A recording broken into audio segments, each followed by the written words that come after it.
everybody thinks that happiness is so hard to get. I'm like, no, happiness you can buy. Fulfillment is something that you have to earn and you have to work for. And a lot of people haven't even tapped into that. And, you know, like nowadays, everybody's so deprived of like human interaction, love, fulfillment, that they're stopping at happiness. That's really sad because I made a video last night about, you know, an older man being on a yacht and everyone thinks that's happy. That's not fucking happiness. That's just him temporarily filling a void. Because you look deep into that man's soul, he knows deep down if his wife honestly would just put in the 20 that who's missing in that 80 relationship, he would have 100% of fulfillment. And instead he got to settle for this little bimbo on a yacht. And yes, she blows him. Yeah, she's fun here and there, but she don't care if he take his last breath while he's sleeping. And he knows that too. So that's not fulfillment. That's just happiness, I would have to say. Everyone stops there and they think, well, he's on a yacht. That's all that matters. Because you're 21, you're 22. As a man, you hear a man on a yacht with a young girl. That's what you want to hear.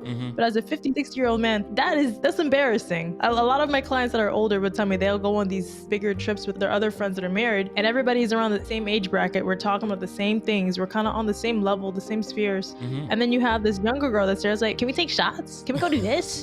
She just fucks up the whole op. So it's like, but people who don't realize and they don't really put that stuff in perspective, they don't see that. But like I see and I deal with that with people in general. So like I can honestly say that shit throws off the entire vibe when you got someone who's not on the same frequency, just simply because they're not experienced with life. People don't see that. So never heard it put quite like that before.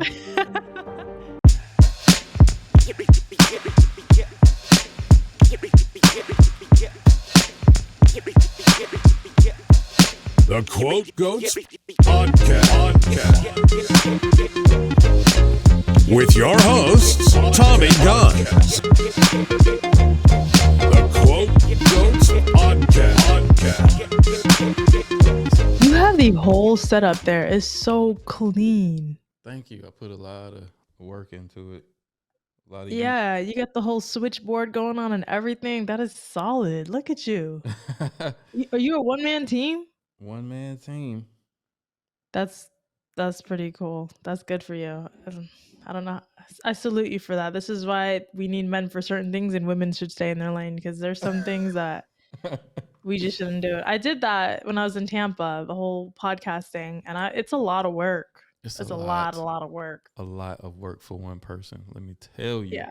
But I feel like you seem like a really intelligent woman, though. I watched some of your clips, and the way you were like shitting on those chicks in that podcast you were on, I was like, damn, I ain't never seen nobody put it to him like that. Social media really glorifies how you look, so therefore we already feel like we're 10s. But the problem is that deteriorates when the guy meets you and you're not smart and you don't have common sense, you don't have wits. That slowly dwindles down, like the looks go away, because there's other girls that are going to be hotter and who's willing to do more for less. It's a corrupted culture when it comes to dating, because everyone's just kind of devaluing themselves, because you don't realize you're not offering much in the relationship. You're not willing to start when he's shit. You don't want to date the potential, but then you also don't want to submit to dating 3 girls at one time with a guy. So you're kind of fucked is what I'm saying. You're spitting.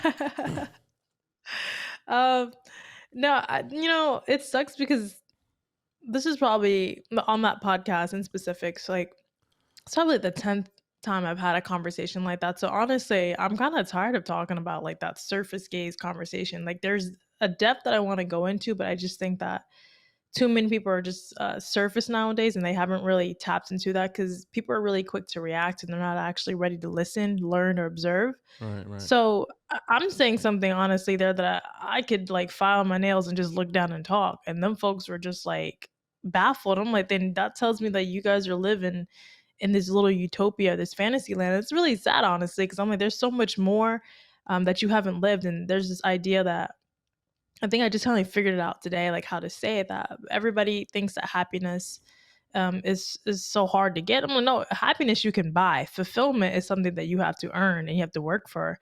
And a lot of people haven't even tapped into that. And, you know, like nowadays, everybody's so deprived of like, you know, human interaction, love, fulfillment, that they're stopping at happiness. And that's what's sad. That's really sad, because I made a video last night about, you know, an older man being on a yacht and everyone thinks that's happy. That's not fucking happiness. That's just him temporarily filling a void, because you look deep into that man's soul. He knows deep down if his wife honestly would just put in the 20 that who's missing in that 80 relationship, he would have 100% of fulfillment. And instead he got to settle for this little bimbo on a yacht. And yeah, she blows him. Yeah, she's fun here and there, but she don't care if he take his last breath while he's sleeping. He knows that too. So that's not fulfillment. That's just happiness, I would have to say. Everyone stops there and they think, well, he's on a yacht. That's all that matters. Because you're 21, you're 22. As a man, you hear a man on a yacht with a young girl. That's what you want to hear. Mm-hmm. But as a 50, 60-year-old man, that's embarrassing. A lot of my clients that are older would tell me they'll go on these bigger trips with their other friends that are married, and everybody's around the same age bracket. We're talking about the same things. We're kind of on the same level, the same spheres. Mm-hmm. And then you have this younger girl that's there. It's like, can we take shots? Can we go do this?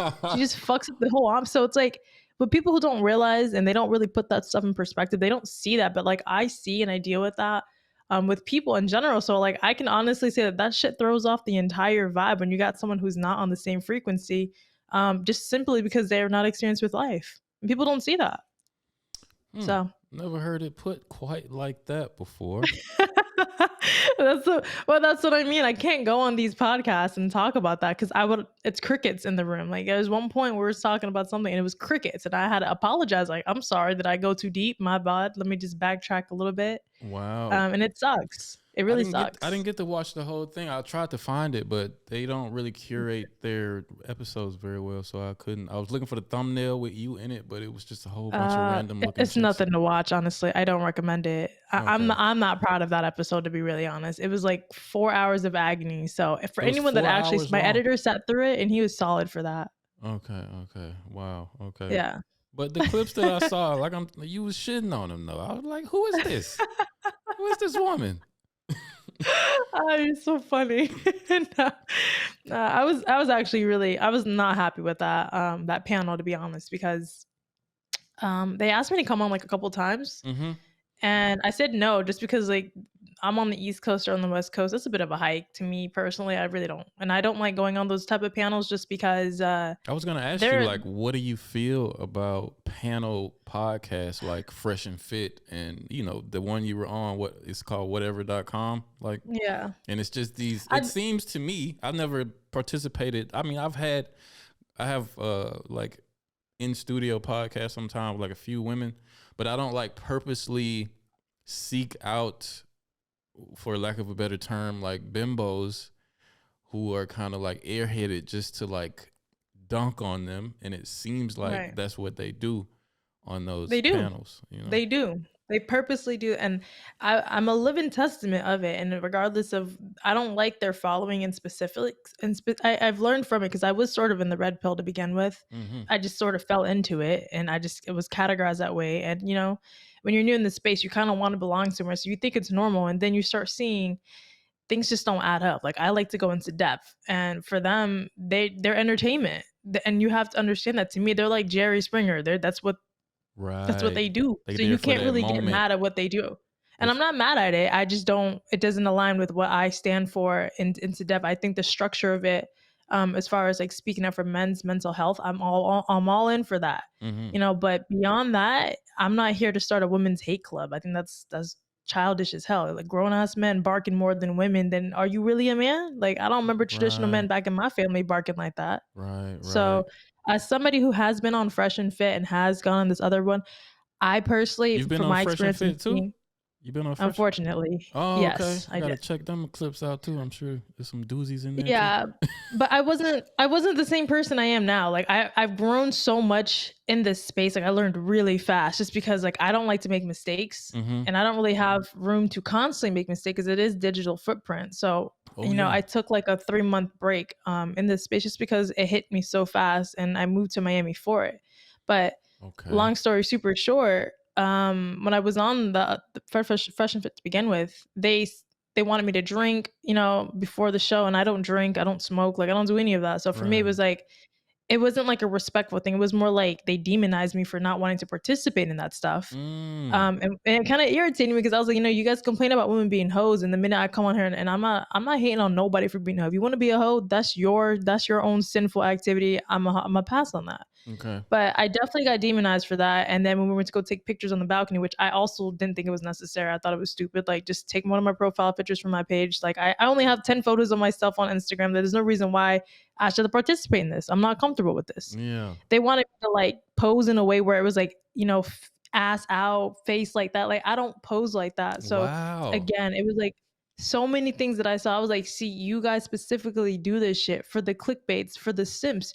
You glorified on these women sexually for the simps. So that it's all money for them. And they say like, oh, we're teaching men and da da da. Yeah, to a certain degree, I get it. For those who don't have fathers, who need to man up, those who need to not simp heavily, sure. But Mm-hmm. you also capitalize on the simps because you want these girls to come on looking like straight hoes Right. so that you can get the money and the super chats and all that shit. You know, Right. and because I didn't want to participate entirely, I wasn't rude. It's okay for us to have our preference. Like grown men want to have young girlfriends. That's your preference. I don't knock you for it. But Mm-hmm. because I don't want to drink and because I don't want to post a certain way, I was called China the entire night. They called you China the whole night? That Yeah. sounds kind of Yeah. racist. I'm not gonna drop no names because I don't think it's fair to like shit on people in the business. I think it's very unprofessional. Okay. But in specifics, like they called me like basically China, yo China, go stand over there, yo China, and then they put me on the couch at one point, and I was just like, you know, y'all basically beg women to come on this show, and you tell them it's going to be a safe haven, and then I get on there and I don't feel safe. I'm not happy. I don't like, and I'm not a picky person. Like I'm generally like pretty easy to get along with. Like I understand like things happen in business, but like when I get there and you're forcing me to do a certain thing, I don't like that. And then the other podcast that I went on recently, Mm-hmm. they were like, you know, dress up like in party clothes or cosplay. And I'm like, Cosplay. what the fuck does it matter? Exactly. Some white people shit right there. And I was like, wait, what? I'm like, this is not a convention. I don't need to wear that.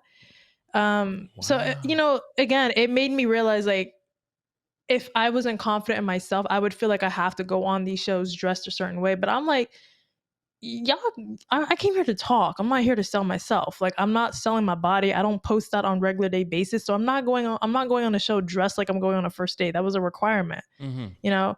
And most of my wardrobe is like dark colors and like neutral-ish colors. Like red is the most I'll wear, but like they wanted to wear like neon colors. And I'm like, bro, that's some ghetto shit. I don't wear neon clothes. Like this is weird.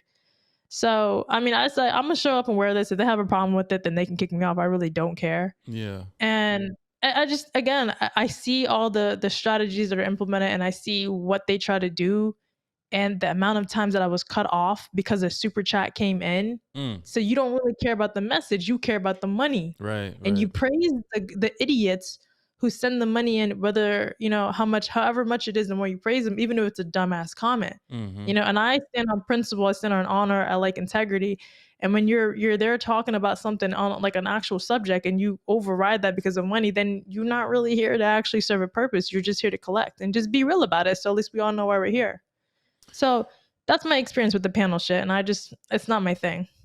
Yeah, you don't strike me as one of those type of women who would be cool with them, you know, saying like, can you wear something revealing when you show up, and can you talk like this? Can we take some shots before we start? It seems like nothing what you just said is surprising to me because I don't really tap too much into the red pill shit because I mean you can't escape it from being on TikTok and on YouTube and stuff, and you look at the shorts, like you might see one motivational thing and you scroll down and it's fresh and fit dunking on some Miami nightlife chick and telling her she didn't have a father or something like that, something for the clickbait, like you said. And it's like, I think for most people, at least for me, the more stuff like that I see, the more clips of some guy in the street asking obviously drunk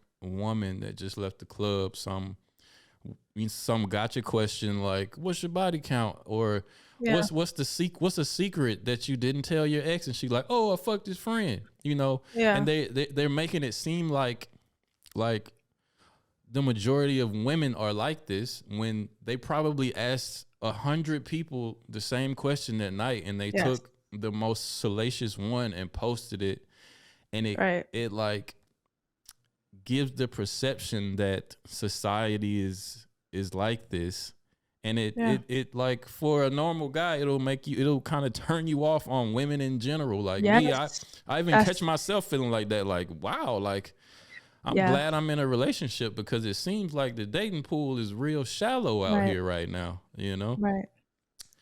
No, you're not wrong. I have a bunch of friends on TikTok that are the the street interviewers, and I've asked them in specific. I'm like, I don't even think it's their fault because it's their job. Like, if you're an entertainer, like a stripper, I'm not gonna knock you. That's your hustle, but be upfront about your hustle. Like, Yeah. and I think that people that are watching it, like kids on TikTok, and like since COVID, everyone thinks that's what the reality is. And I've asked them, you keep saying this is what everybody is. I'm a relationship coach. I deal with normal people, people Mm. who aren't Instagram famous, people who are actually looking for answers and not entertainment. Right. And they're not on social media. They're not the one that's glorifying this lifestyle that you guys say that's so important. Mm-hmm. And those my friends who do the interview stuff, they'll tell me like, bro, the inspirational stuff never goes viral. It's always the toxic stuff. So we're gonna push that, and that's just the reality of it. And they can admit that, and they know that. You know Yeah. who doesn't know that? The viewers. The viewers are like, oh, this is all women. I had a Yeah. little boy on her the other day that was 21 years old on TikTok trying to tell me that all women are a certain way. And I'm like, bro, all women are not this way. It's the women that you're interacting. And I'm going to tell you that because the way you're talking to me, I'm turned off. So the girl like me would never talk to you. But Mm. I know who would talk to you. The hoes would talk to you because they think this is a man right here. He's speaking up facts right now.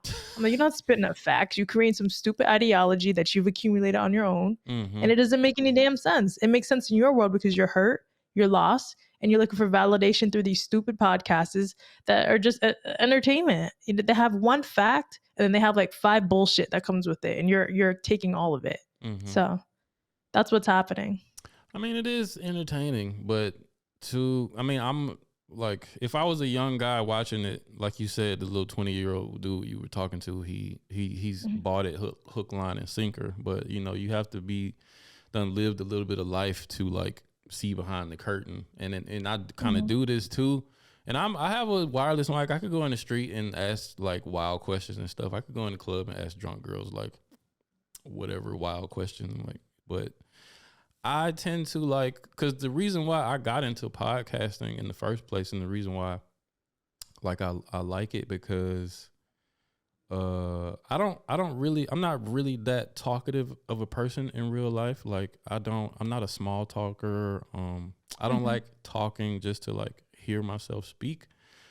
I usually talk when I have something to say, and I like having real, like truthful, honest, genuine conversations. And I like to talk to people who I think like feel like that too, and who like really got something to say. I don't want to be on here just to be clickbaity, I want to like kind of try at least to talk about poignant shit and try to be as genuine as I can. And I'm curious, when I see somebody interesting like you who's well spoken, I want to talk and I want to, pick your brain a little bit.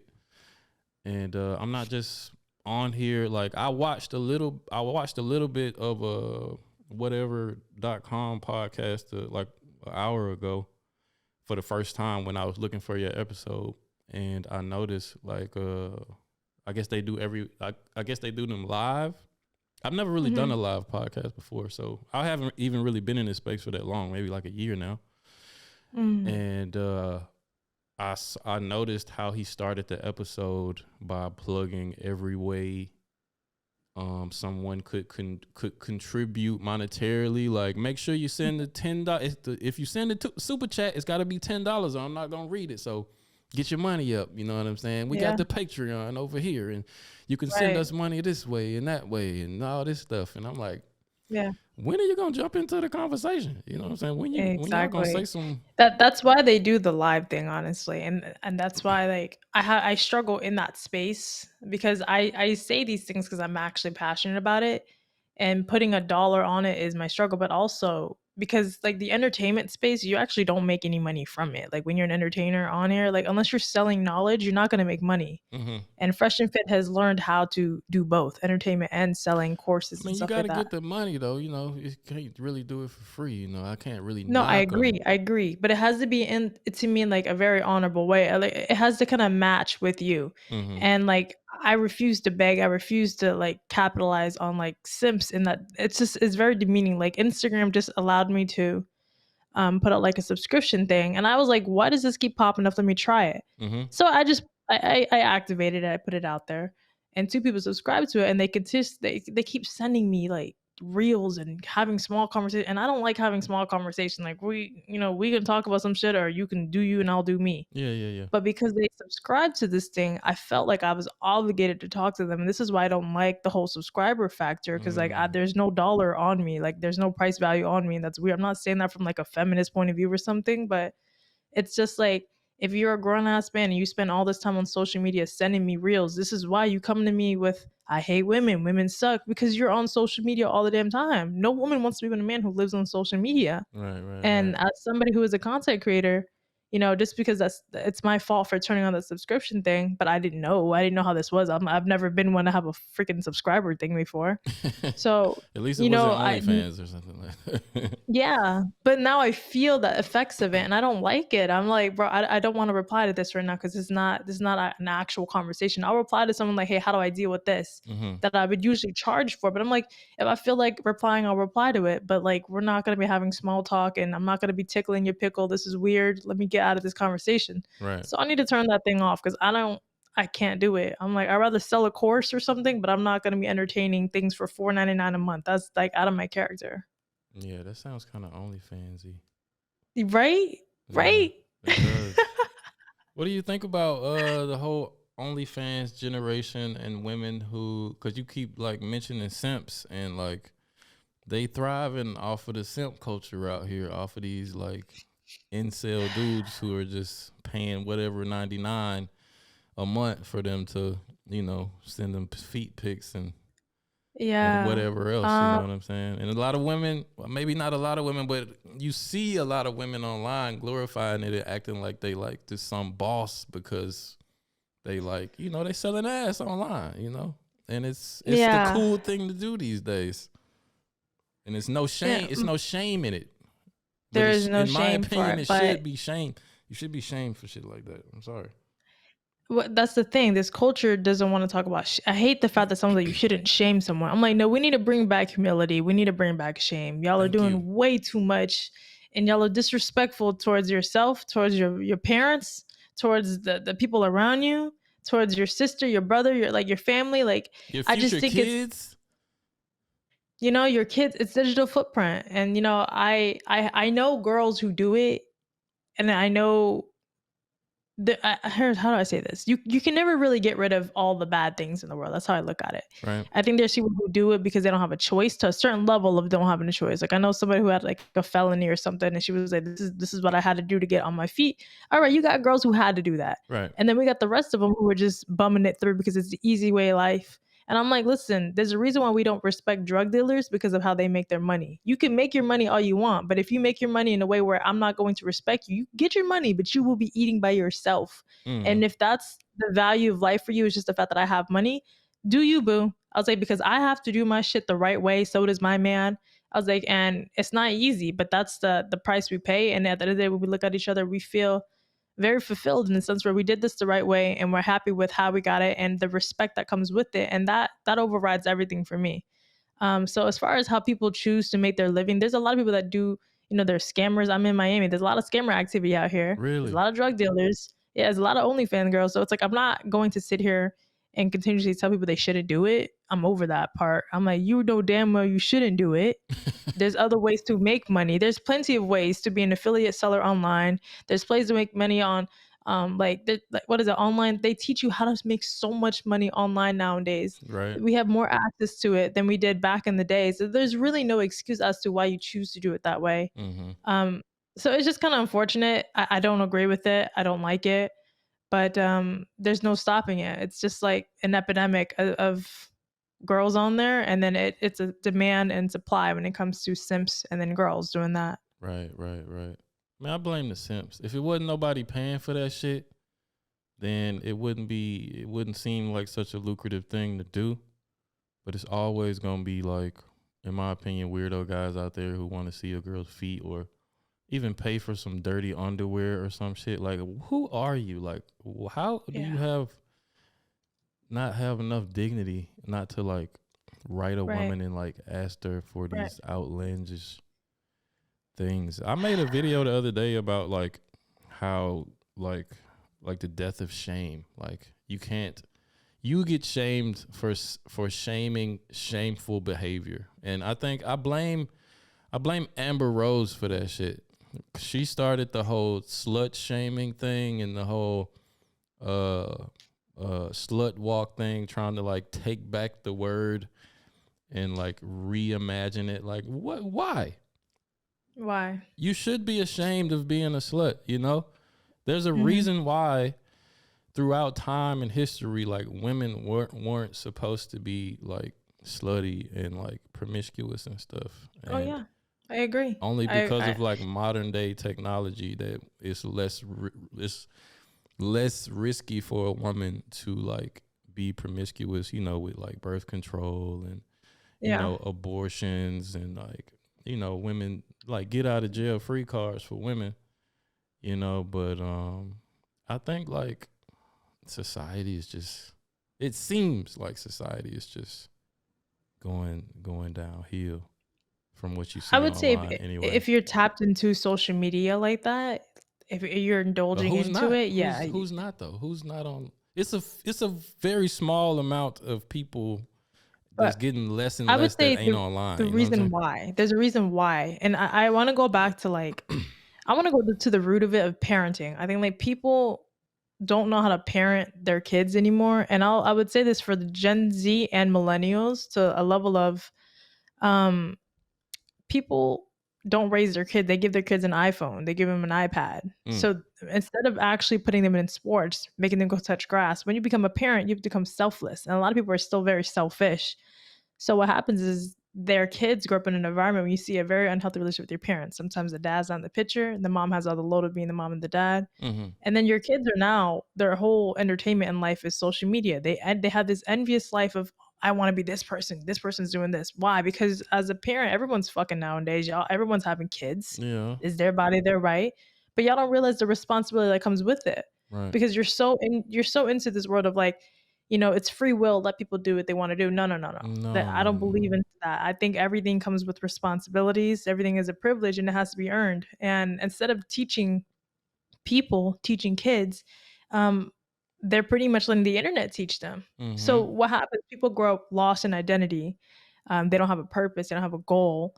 And they look for people online, and social media has made it to where you're close enough to where you could reach a celebrity. You might touch an influencer. You might become friends with them. Right. And why do you feel this way? Because your parents are not giving you that balance, that give and take of like you're normal enough to be yourself, but you're hopeful enough to want to be something better than what you are right now.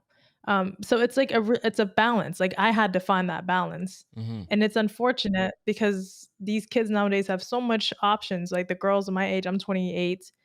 You should be focusing on yourself. So by the time that you have kids, you have lived enough to know how to give your kids a life of balance that you Right. may have missed out on and things that they deserve for that. And they don't. It's just you're forcing it on your kids. So can you really blame a generation of people who have nothing to look forward to because their parents didn't set them up with that? Does it make sense what I'm saying? Yeah, it makes perfect sense what you're saying.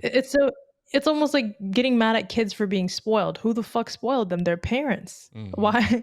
Like the parents are not taking any accountability for the fact that they just decided to have sex and just shoot these kids out in the world, throw them in school, let the teachers deal with them for 8 hours, and then let social media teach them.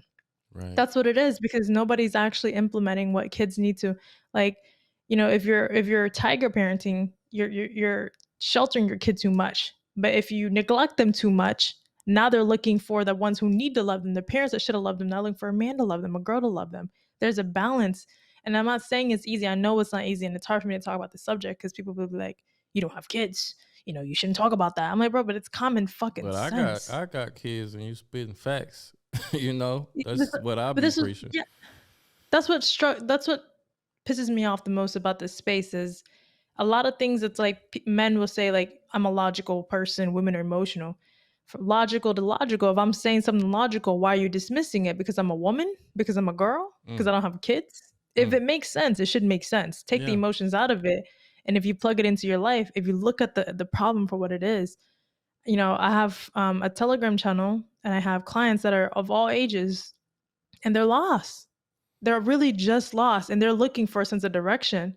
And it's up to me. Like, I know, like, when they're looking at me, it's up to me not to play God. And that's the biggest, people don't know how to not play God. Don't play God with those who are helpless with you. Yeah. And I have people that will message me every day, hey, I hope I'm not bothering you. I'm like, you're not bothering me, but you are becoming dependent on me. And I don't want that for you. So I need you to limit this to once a week.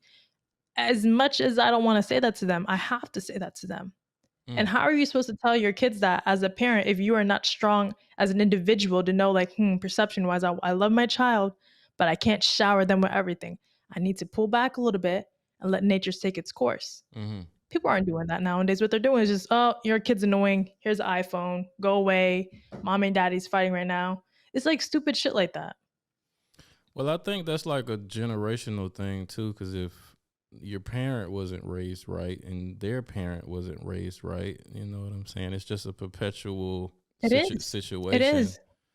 Of like No, it is. But hurt people have to, like, this generation speaks about therapy. All they do is, oh, I have a therapist. I have a therapist. So, Yeah.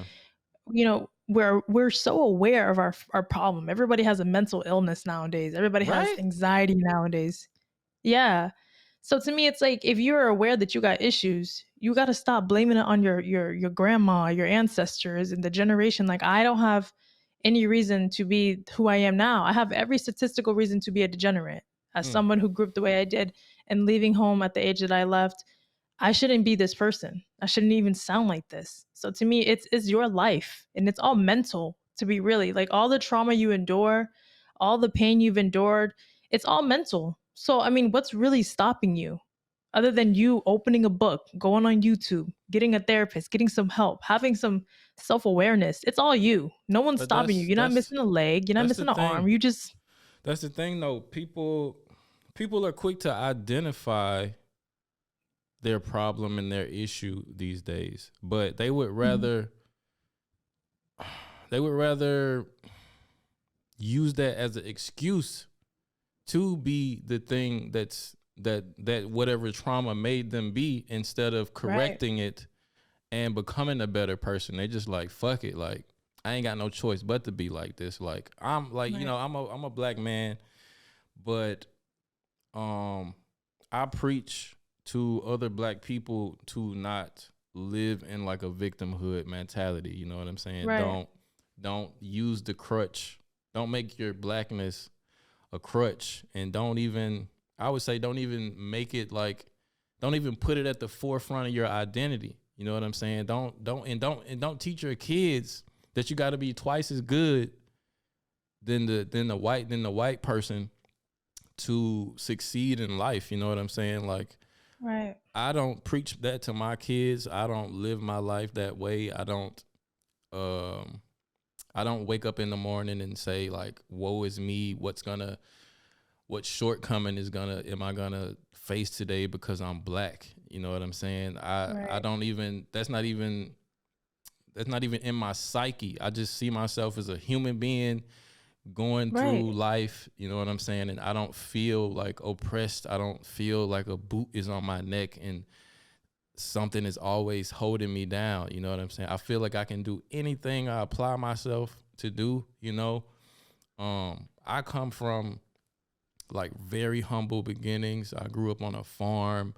My great grandfather like was a slave that turned into a sharecropper, and my mom was one of the first kids in Alabama to be integrated into like white schools and stuff. And like, I come from a very not poor household, but we didn't have money. But now, like, I own land in Germany. I live in Germany. I have a 3-story house. I run several businesses and stuff. And it's because I didn't say like, look where I come from. I could never do this. You know what I'm saying? I just did. I just let my ideas flow and let myself be myself. And I didn't, like I said, I didn't say, woe is me, I'm black and the world is against me. You know what I'm saying? Yeah. And I feel like people, like I'll say it again, people use their circumstances as an excuse not to better themselves. You know what I'm saying? They like, oh, I got anxiety. I'm depressed because of this happened to me. You know, they would rather just talk about it instead of just, you know, picking themselves up off the ground and like making something out of themselves, using that as like Yeah. motivation to like do some dope shit. It's so much opportunity in the world. Nobody, not a racist, not a bigot, not a, a whatever ism you want to call can stop you. They can talk shit all day, but nobody can really keep you from what you really want to do but yourself and your own mindset in this day and age. You know what I'm saying? Especially I agree. in the Western world, in like the modern world. I can see if you live in a third world country or something, that them people Yeah. got the real problems and the real issues and Right. stuff. They over there starving and stuff like that. But like people in America who are so oppressed and so upset about what pronoun somebody didn't identify them as or something, or it's just people are so prone and they want to have something to complain about so bad, and it's just exhausting to see. Like, It is. I don't. It is. It's to the level of I think that they're so lost and they are looking for someone to look up to, and that's why I like being who I am and I like where I'm heading, cuz I do see those that I usually would be annoyed and I would hate. But then I realized like I need to change my demeanor about that, cuz when I was on that podcast, I usually look down on those type of girls. But then Mm, I remember when I was their age, I was like that. To not to the level that they were, but I was pretty much lost and I was looking for validation. And I think a lot of girls are, especially if you come from a corrupted home. So Michael Knowles was on that podcast before me, and I really liked the way that he was able to articulate his points, but also talk to them to the level of where they're like, you know what, I agree with what you say. Thank you for not disrespecting me, because I thought about it as a woman when I was younger. I would get into disagreements with my man, and I was like, we can come to disagreements, but you never have to come at me and curse at me and put your hands on me. I come from a domestic household. I don't like that. I never will participate in that, so please don't. And I looked at it like, as a content creator, even though I don't like the shit that people are doing nowadays, and I'm notorious for being blunt, I don't want to continuously attack people for it. Like, if I'm going to say something, I need to come with a solution. And I think of it like as parenting. If you're going to yell at your child for not to not do something, you mm-hmm, have to be able to back it up with why they shouldn't do something. mm-hmm, Because if you're always telling them you shouldn't do that, you shouldn't do that, all they say is you stopping them from living. But you mm, need to tell them this is what will happen if you do this XYZ. Paint them a picture, because people and kids cannot think that far. right. And if you do have the wisdom to see that far, why not help them? That is the gift that keeps giving, to pay it forward. And I wholly do believe in that more than ever. Like within the space that I'm in and the way that I was talking to the girls, I was very surprised that the girl was like, I want to hear what she has to say. There was like my editor had cut out a clip where it was like, I want to hear what she has to say. Oh, she's spitting or something like that. Yeah, I think I And saw it that. was Yeah. nice because like usually girls don't want to hear what I have to say because they think that I'm stopping them from having fun. They think I'm a pick me, and I'm like, I was just no, about to like say I they call want the you a best pick for me, you. right? They call you a pick me, right? Yeah, in the Yeah. beginning, severely, Mm, but because I've changed the way that I deliver my message, and I'm holding men and women accountable. mm-hmm, And it's hard because you can't please everyone, and I've come to terms with that. But you have to accept that if you're going to address like an epidemic of a problem, you have to take both parties in account. And since I've done that, it's been very nice to see the ones who are lost, they'll agree and they're willing to change. Those who are living in victim mentality will fight me, and I'll just simply submit to their idea that they're right, and I'll mm, just turn my back, because supply and demand, I'm not going to supply you the energy you want from me. So that will sizzle down when you come to reality. right. But for those who are genuinely lost and just barking because everyone else is barking, if they hear something that sounds better than what they're doing, they will follow and they will lead. But you have to be able to deliver it to where they understand you. And that's my biggest thing is, it doesn't matter what you say, no matter how right you are. If it isn't a universal fit and it isn't their love language, they're not going to understand you. And that's where a lot of relationships go downhill, because people don't want to understand, like, you're not absorbing what I'm saying. So maybe I should change the way I'm saying it. And it works. It's a living testament. These girls are listening to me. And I never thought that leaving a podcast like that, one of the little girl, I forgot her name, she followed me, and I was like, they don't want to see my type of content, because I'm usually telling you shouldn't do this. This is why you shouldn't. Yeah. And she did. And I reached out to her, and she was like, like, thank you for being this person. I really appreciate you. Um, uh, it means a lot coming from you. So, I mean, it really opened up my eyes to, like, shaming is one thing, but I have to come with a solution to continuously fulfill what my goal is. Mm. That's an interesting Yeah. point. That's an interesting point. Because sometimes I just be shaming people, like, because I feel like, yeah, I can, because I'm not a life coach, you know. I just kind of see at this point in, you know, this whole space I've gotten myself into, I just kind of see a lot of what I feel like is wrong with the world, and I just kind of provide like Right. what I feel like is my common sense opinion on it, and like hope that it reaches somebody and it makes sense to somebody. You know, I don't really Yeah. at this point feel like it's my responsibility to cater my message to everybody who might hear it. You know what I'm saying? Because Right. it takes No, somebody to I be get it. in the right season in their life to receive certain messages. You know, like you Of were saying, course. like some of these women, they're young, they're just living, they just want to have fun, and they can't Of see course. past the fun nights in the club, and you know, the one night stands and the OnlyFans and the Mhm. dressing provocatively. They think that's the totality of life. They can't even see when they're like 28, 30, and they can't see the infamous wall that they if they live to see it, they don't see that one day they're Right. not gonna be this attractive girl that's getting all this attention. One day all that's gonna go away, and then you're gonna be like left out in the rain like a little wet poodle, and ain't nobody Right. gonna be looking at you or trying to like cater to you anymore. And then what? You know what I'm saying?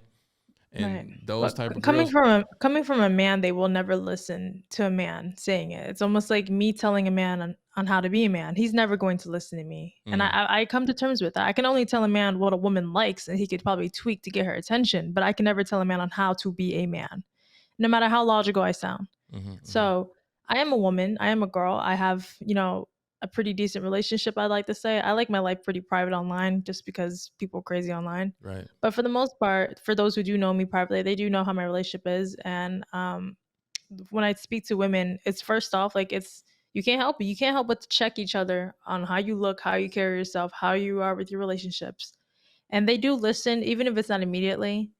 Um, I don't think it's my goal to change everyone. I think it's just my goal to deliver my message, but I don't want it to be an echo chamber. I'm not big on just talking to those who already know this. I want to talk to those who don't agree with me just Right. because I know that you're just simply lost. Like you don't understand the way that you're choosing to carry yourself is detrimental, Mm-hmm. but it's okay. And one thing I've learned is like I like challenges. I do like to see um people submit to the idea of like, I didn't know that, but now I understand that and how. Because it's like I'm a girl. When I look at a younger girl, I know what it is you think that I don't know. You're a man. If you look at your son, you look at someone's son, you look at a man, you know exactly where he is in that life right now. Mm-hmm. So you just have to be a selfless person, and to just deliver that message to get them to understand, like, you know what? I didn't think that anyone felt this, but I talked to so many people and they gave me the same story. I talked to one baby mama and she thinks she's the only baby mama in the world. So you Really. hear how hard life is. I'm like, girl, I don't have a kid, but I've heard this story 10,000 times. So I can tell you to the T of how you feel. Mm-hmm. So you don't have to you don't have to reiterate, and I can give you the exact solution that you need if you would just absorb it. So you have to validate their emotional experience for them to at least listen to you. And most people don't. If you're just shaming, Yeah. they're in their mind, they're the only one going through it. So they're like, I'm not going to listen to you because you haven't even understand what I'm going through and why I'm reacting this way. Okay. And I do the same thing for men and same thing for women. It's the same thing for men. As long as I validate how hard it is for them to be a man in society, how they can't speak, and how they can only suppress and then show physically. Mm-hmm. They understand, okay, at least Angela understands my experience as a man. That's why my original following was men. It's like it was originally like 90% men. Now it's gone to like 70 and then 30 women, I think. Okay. And I definitely notice it's all validate people's emotional experience and then go ahead and teach them what you want to teach them. But you have to let them know that you know why they're doing it and that you empathize for them to continue listening to you. Right. You kind of gotta meet them where they are for them to Yeah, like open up it's a to big factor, and what it it's a feels like. it's a big change for if you're trying to find like change in the world. And I want change for somewhat of the world. Maybe not all of it. It's not possible, but some, I Yeah, would you have to can't say. save everybody, but you know, Yeah. you can save a few. That's Right. interesting. That's very interesting. You're a very smart woman. So you're a relationship coach, right? Yeah. How long have hmm you been a relationship coach, and what made you even get into that line of work? I haven't been one for long at all, to be really honest. And I didn't really mean to fall into it. I think I was in the podcasting space like you. Mm-hmm. And as much as I enjoyed it, I don't really enjoy bringing people into my safe space. One, I think that too many energies goes in the house. They don't want to leave. They want to drink. They want to. I don't do all that. Okay. And on top of that, once I learned how the algorithm thing works, it really just messes with your algorithm. And on top of that, the monetizing factor. So for me, it was too many hiccups for someone who was still learning. So I had to pull back from that. Okay. And every time someone would ask me, like, what do you do? I couldn't say I do podcasting because I didn't do it anymore. So I was like, man, I need to do something What do you mean it that messed makes with your sense. algorithm though? So for every time you bring on a new guest, Mm-hmm. it changes your algorithm. Their followers hogs over to your YouTube or your so it kind of confuses. And I like stability, Okay. and essentially what you do is like your algorithm confuses, like they don't know where to push your content. So Mm. let's say if you have, someone who's on a relationship and someone who's on for fitness, and it just keeps changing. Sometimes it's more detrimental for your channel for that, because if you're trying to monetize, it's really hard to do that.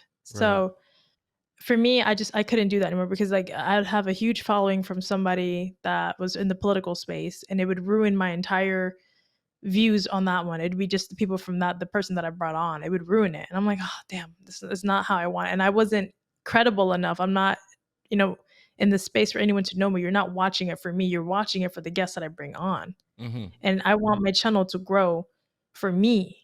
So are you watching it for me? You're watching it because I brought on like a huge guest. And Mm-hmm. usually it was because I brought on a huge guest. Right. So I'm like, until I branded myself correctly, I don't want to go back into the podcast space, because I don't think it's good for me. Because business wise, everything you do, you have to like it, but it also has to make money. And if Right. I'm doing it for free and not making money, it's not gonna be sustainable long term for me. I got you. I got you. Yeah. For me, So I think, not to cut you off, but for me, I yeah, think go ahead. I feel you what you're saying, because I have different people on, and they'll be versed in this, they'll be versed in that.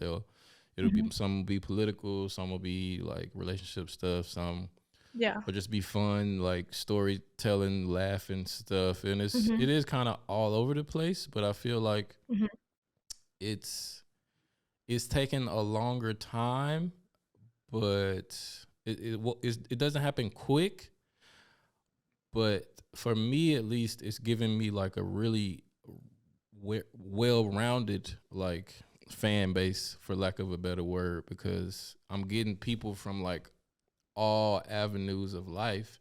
And yeah, I'm bringing Right. on like big guests here and there, but it's always my face talking to them, so they're getting more and more familiar with Yeah. my face. And Right. like it's a grind. And when I It is a first, grind. yes, definitely a grind. And when I first started, I was only concerned with YouTube and Mm. Spotify. And I told myself, I made like a 3-year plan, because I was like, I know this is gonna grow slow, but I like doing it. It's gonna be fun, and eventually I'm gonna make some good money with it. You know what I'm saying? But it was Right. all a Right. passion project at first, and then I Yeah. discovered TikTok. And at first I thought TikTok is all cringe. It's all corny dances. It's all like stuff that is really hard for me to watch in this stage in my life.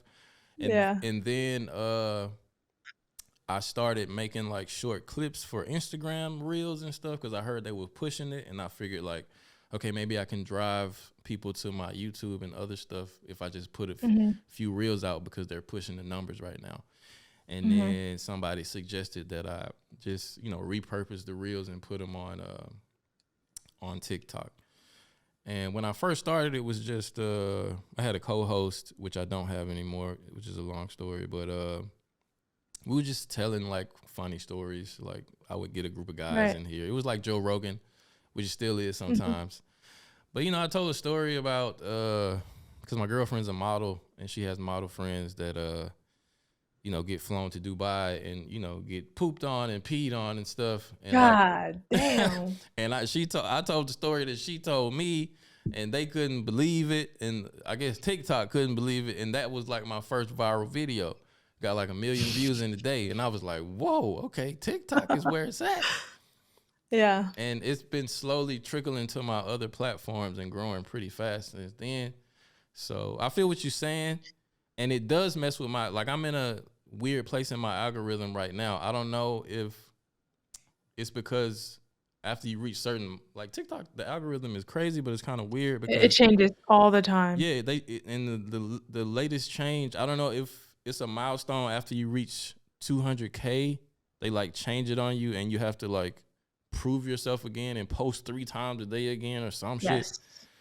But I'm in that stage right now. But yeah, but not to. No, I'll ask you. no, why you're good. You're good. No, I think it's because you have time. I didn't have time doing this. Like, I'm from Tampa, and my boyfriend originally was like, you know, how do I say this?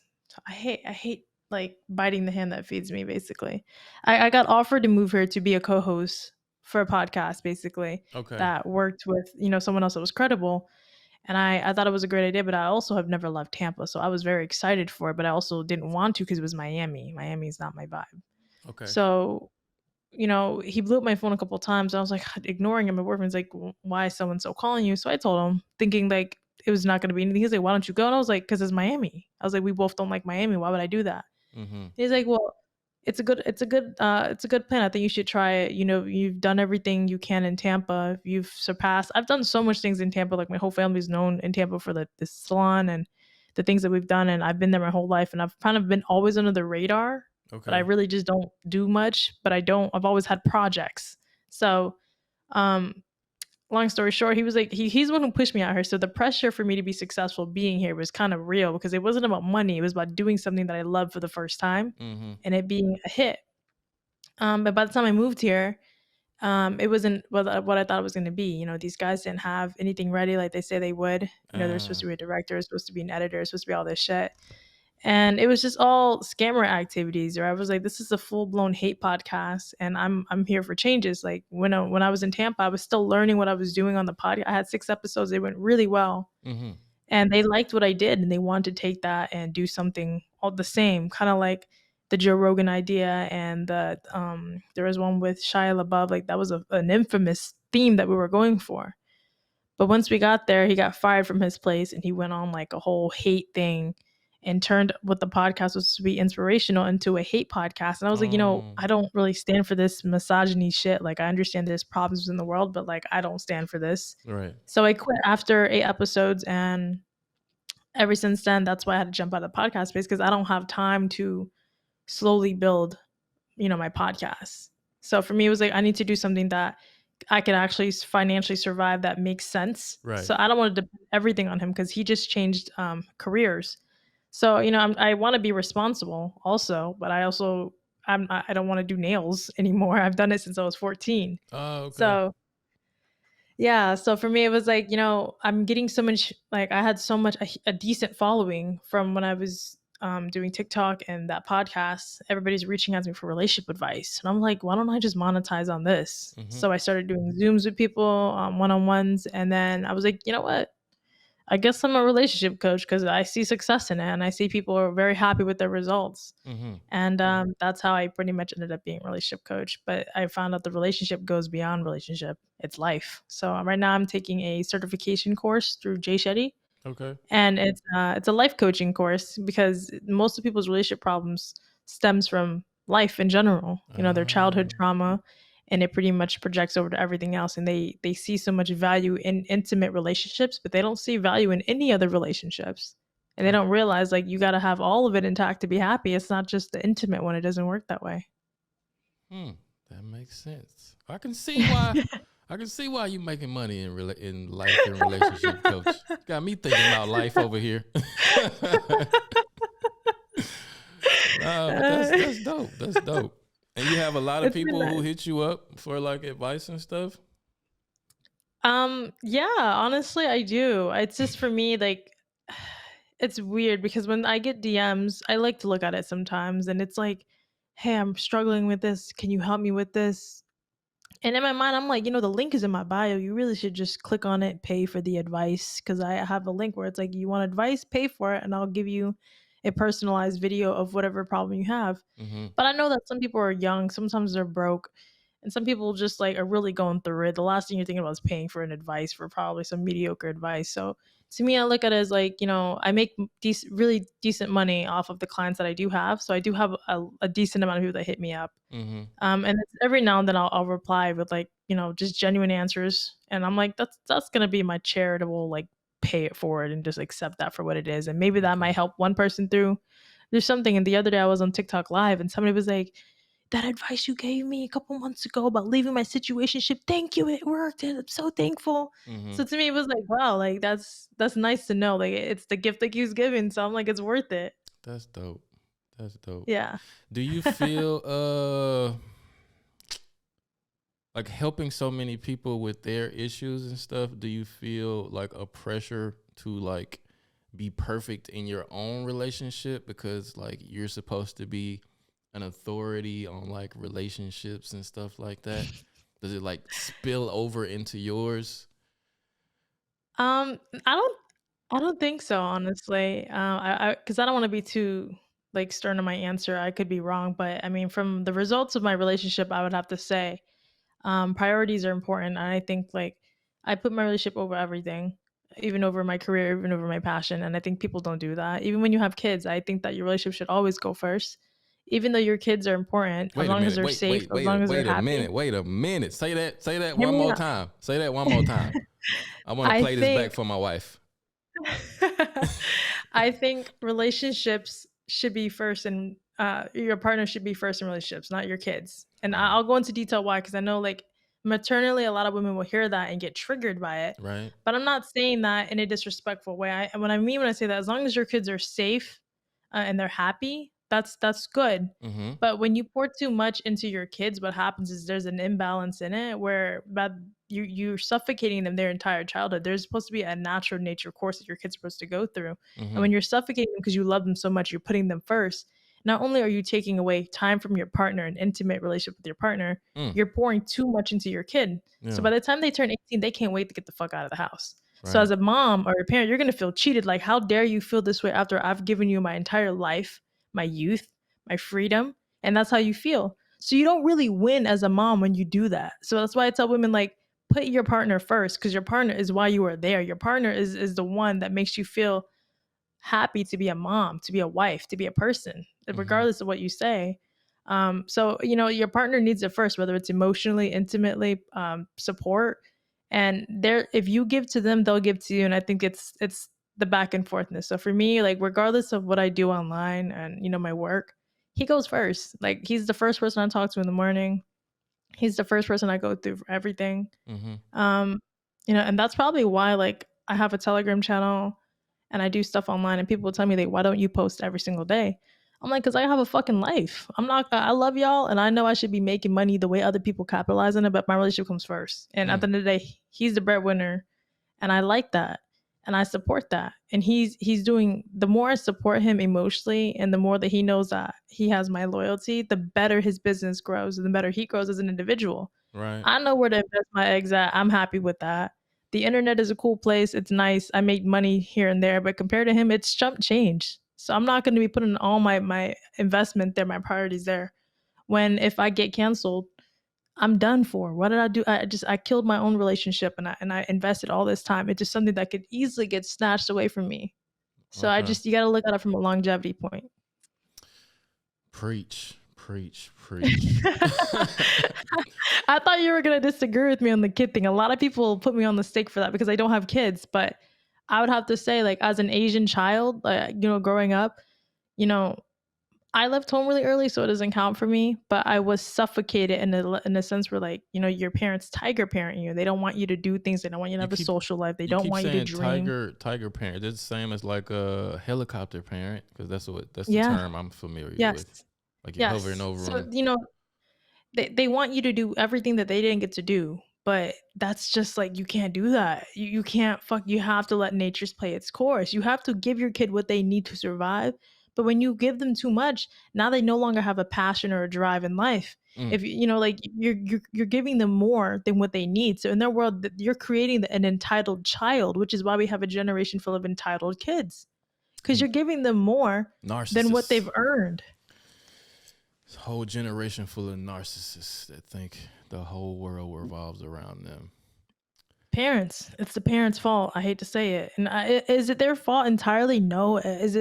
How is it a parent's fault for giving them everything, their kids everything that they didn't have? I understand you could love something so much that you want to give them the success that you work so hard for. Mm-hmm. But that's why it's so hard, because it's like, what are you supposed? Am I supposed to watch my kids suffer a little bit? Yeah, unfortunately you do. But you know why it's okay? Because you're gonna turn to your partner and hug and love your partner while your kids suffer just a little bit, so that they can find that passion in life to become something and create an identity for themselves, instead of just living off of this misery. Like, my mom didn't let me live. My dad said I ain't shit.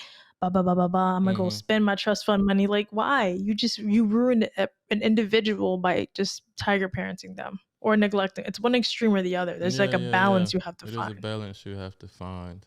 But I mean, Right. like some people would say, like, okay, maybe you're not tiger or helicopter parenting your kid. You know what I'm saying? Mhm. But like some people, like my wife's friends, right?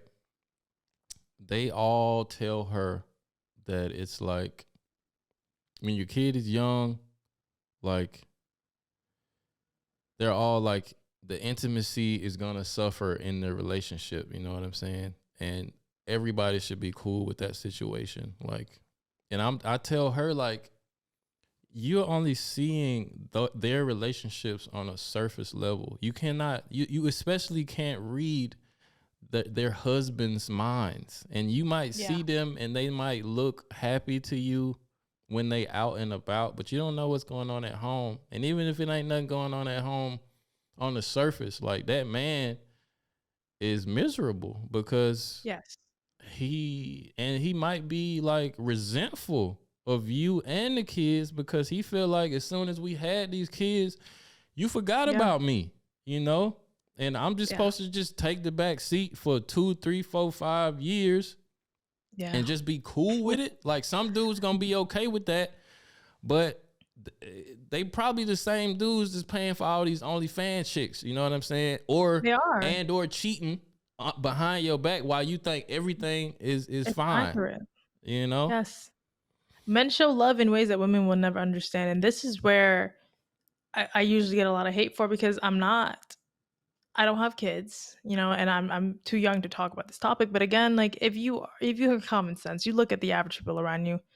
Men are silent. Men are taught to not talk. Men are taught to not complain about their circumstances. So, and my biggest thing is that we are humans. We all feel. Yeah. But like, men internalize their feelings. Just because he internalized it does not mean he doesn't feel it. Right.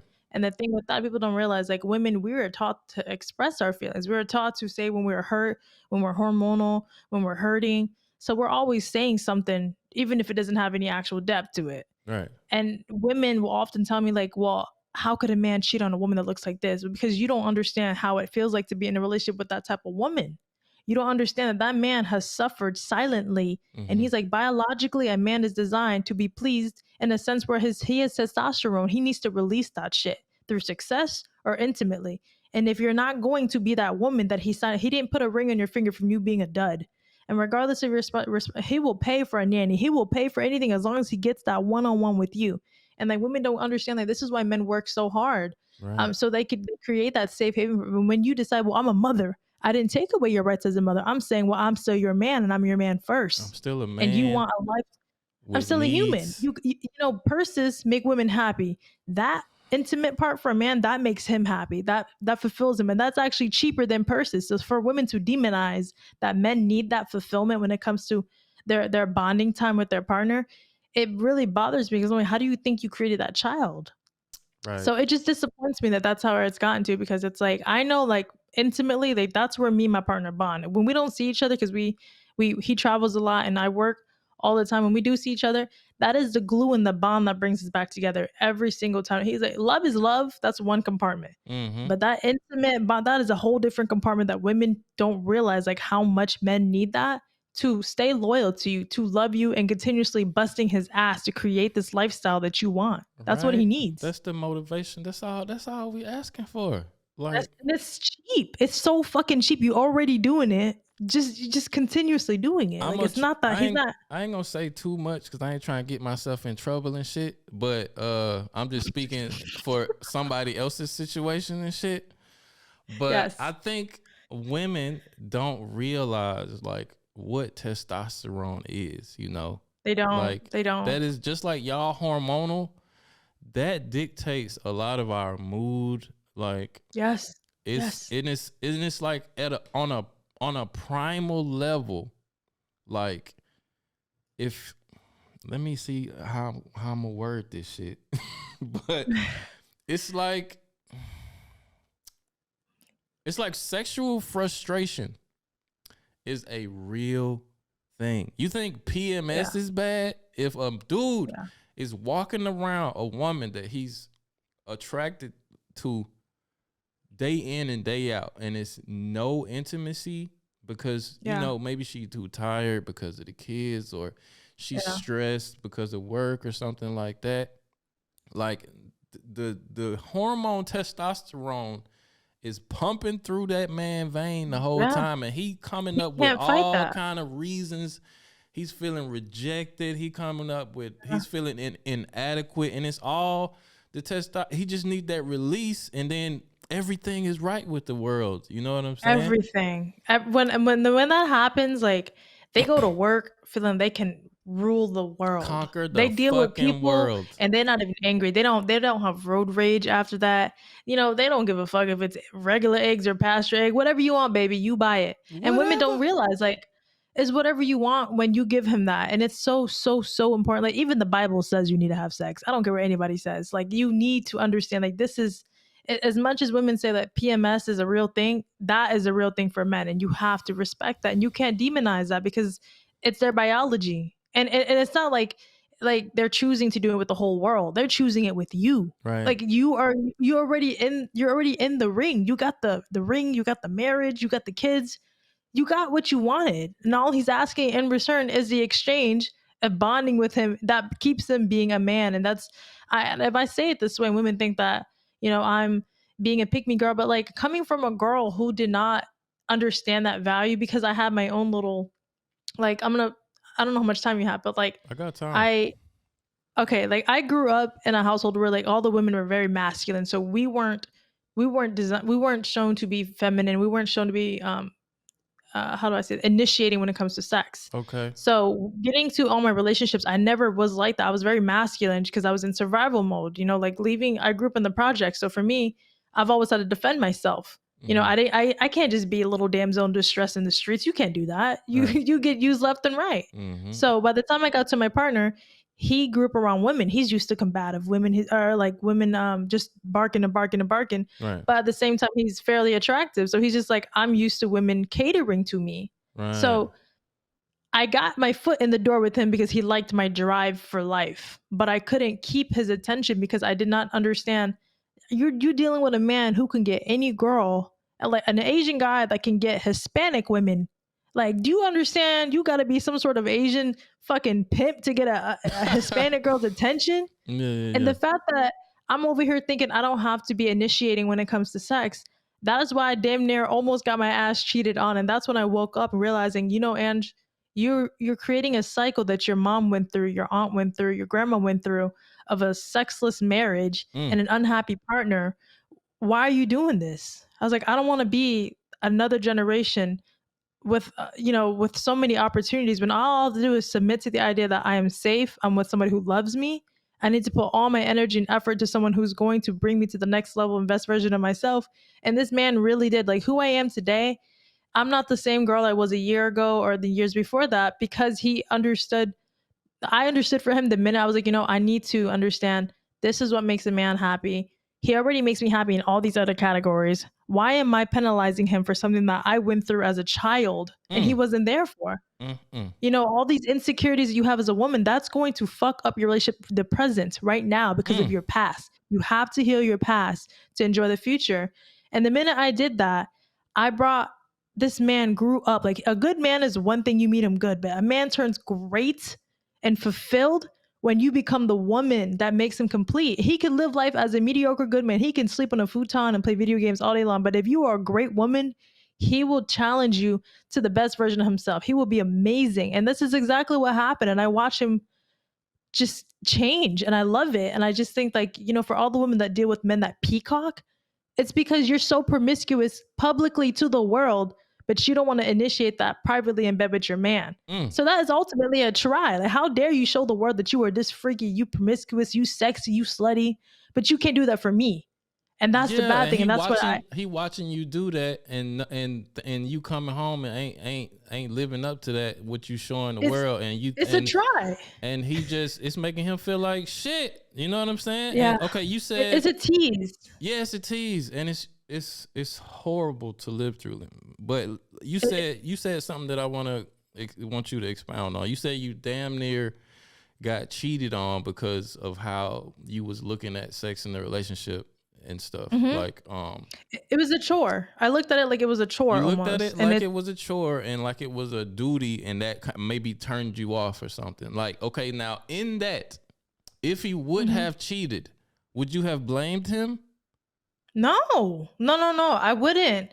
Knowing what I know now, I wouldn't have. And this is where a lot of women would hate me for this, because everything in life happens for a reason. I don't care what anyone says. Like, if you were a side girl and you got cheated on, you were never the main one to be cheated on. You were sharing him to begin with. But I'm speaking from a main perspective. If you were the main girl or you were the only girl and a man decides to commit himself to you, I want women to hear this from a perspective. Like, why would a man commit?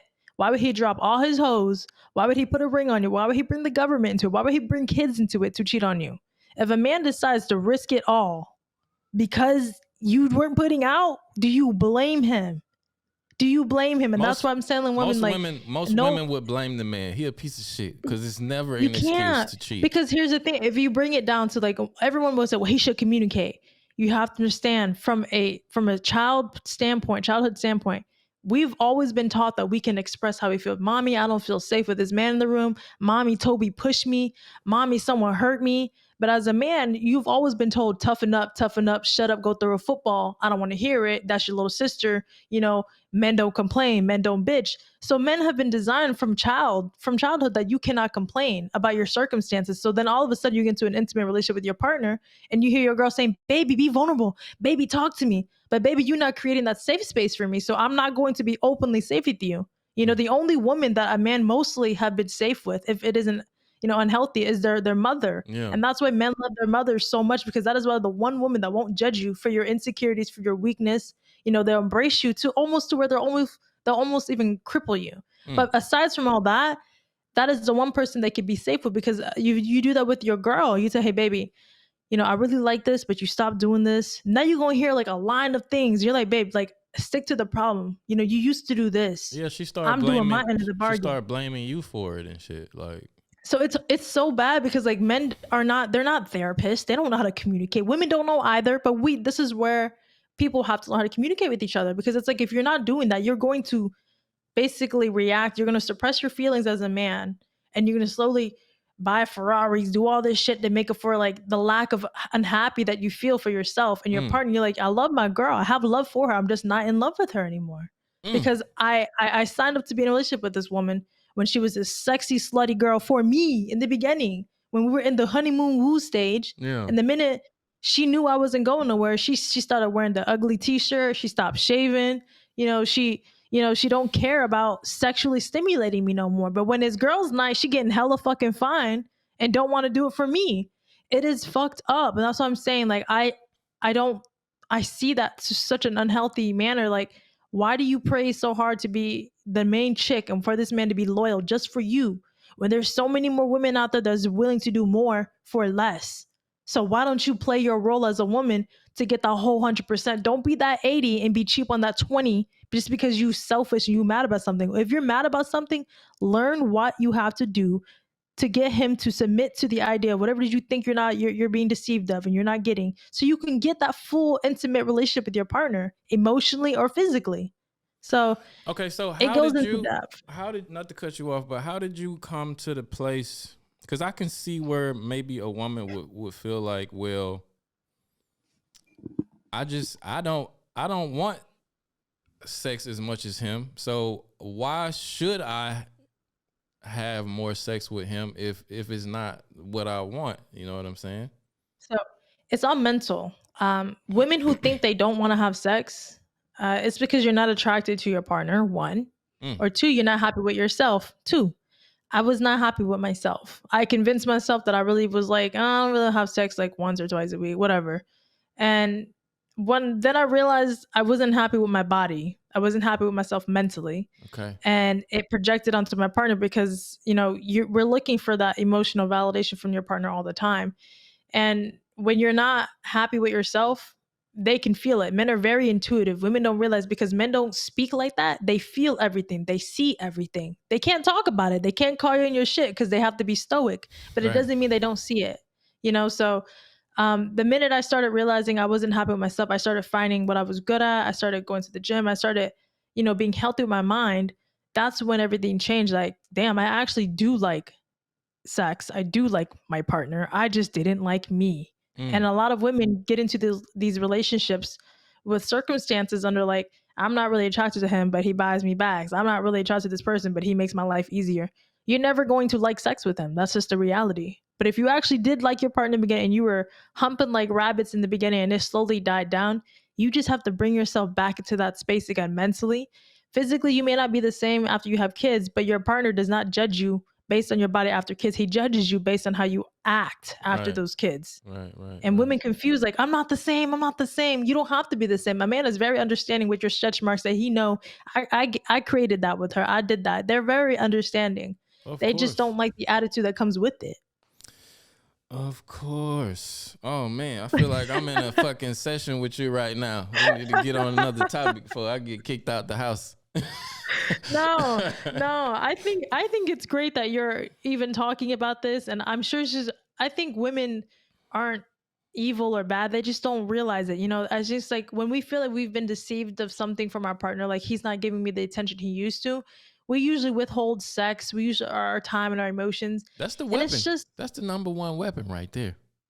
And it's fucked up, but we don't know how to extract what we want from our partner. And then we end up doing that, and it just becomes a back and forth sparring session between the two. And you really just have to understand, what does a man want and what do you want? What do you have to give in order for him to give you what you want? It's just as simple as that. Right. We complicated way too much, and it seems like long term, like we're all evil, but we really just didn't understand each other. That's all it is.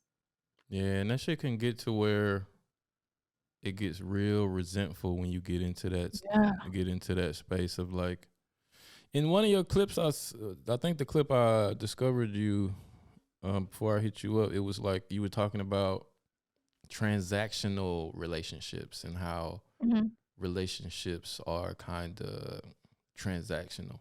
You think that's healthy when a relationship is like based on transactions?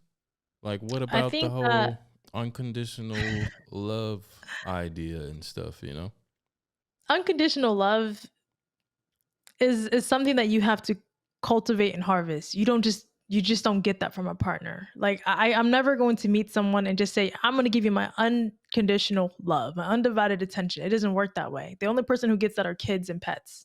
Right. And, and for people to demand that from someone that has their own trauma before they met you, I think it's a bit selfish. It starts off with transaction. Right. Transaction with consistency. And then after a while, you look at each other, I really like doing this transactional shit with you. Can we do this forever? Can we do this for each other forever?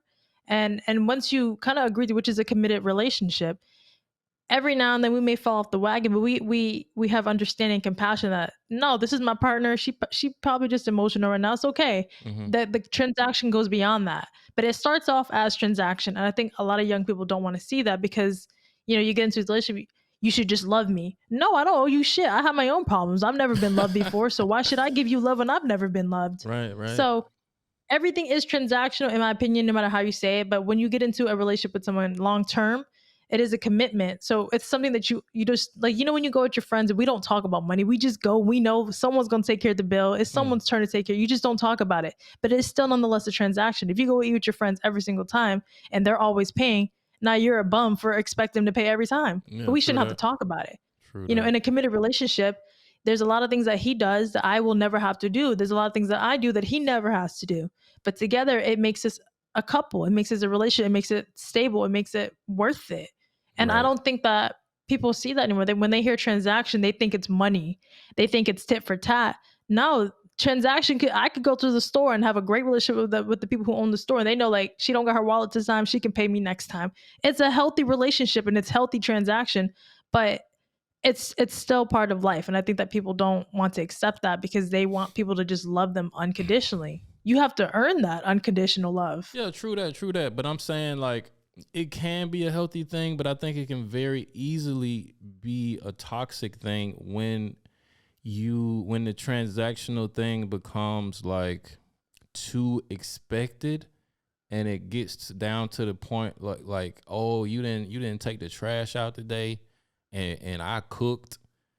You a piece of shit, you ain't getting no ass tonight. But that's how you react to something. You shouldn't react to it that way. Like, I think the transaction goes beyond like, if you know your job, I know my job, we should just do it. So therefore, if I take the trash out and I clean and I cook, I want to come home to like a clean bed. You should just have the bed clean, because you, in your mind, the transaction was she did this, I have to at least contribute to this, or I have to buy her flowers. What if you have a bad? Well, you got a bad day. You know what I'm saying? You was tired. But that's what I'm saying. It is you have to create that in your relationship to go beyond the transaction. It has to, once you go, like, it starts off with I have to like you first, which is transaction. After that, it's like, can we do this forever? Once you do it forever, it crosses over to, all right, now you got you got coins with me. Some days you may fuck up, and I get it. It happens. But what if that one day that you forgot to do something, it turns into 5 years of you forgetting to do something? Yeah. And then you know what I mean? The other person it's supposed to be a guts. check mark for you to know, like, she's done this 5 times already. I need to hold up my end of the bargain. Yeah. I don't think it's like I'm going to penalize you and say like, you should have done this. What the fuck?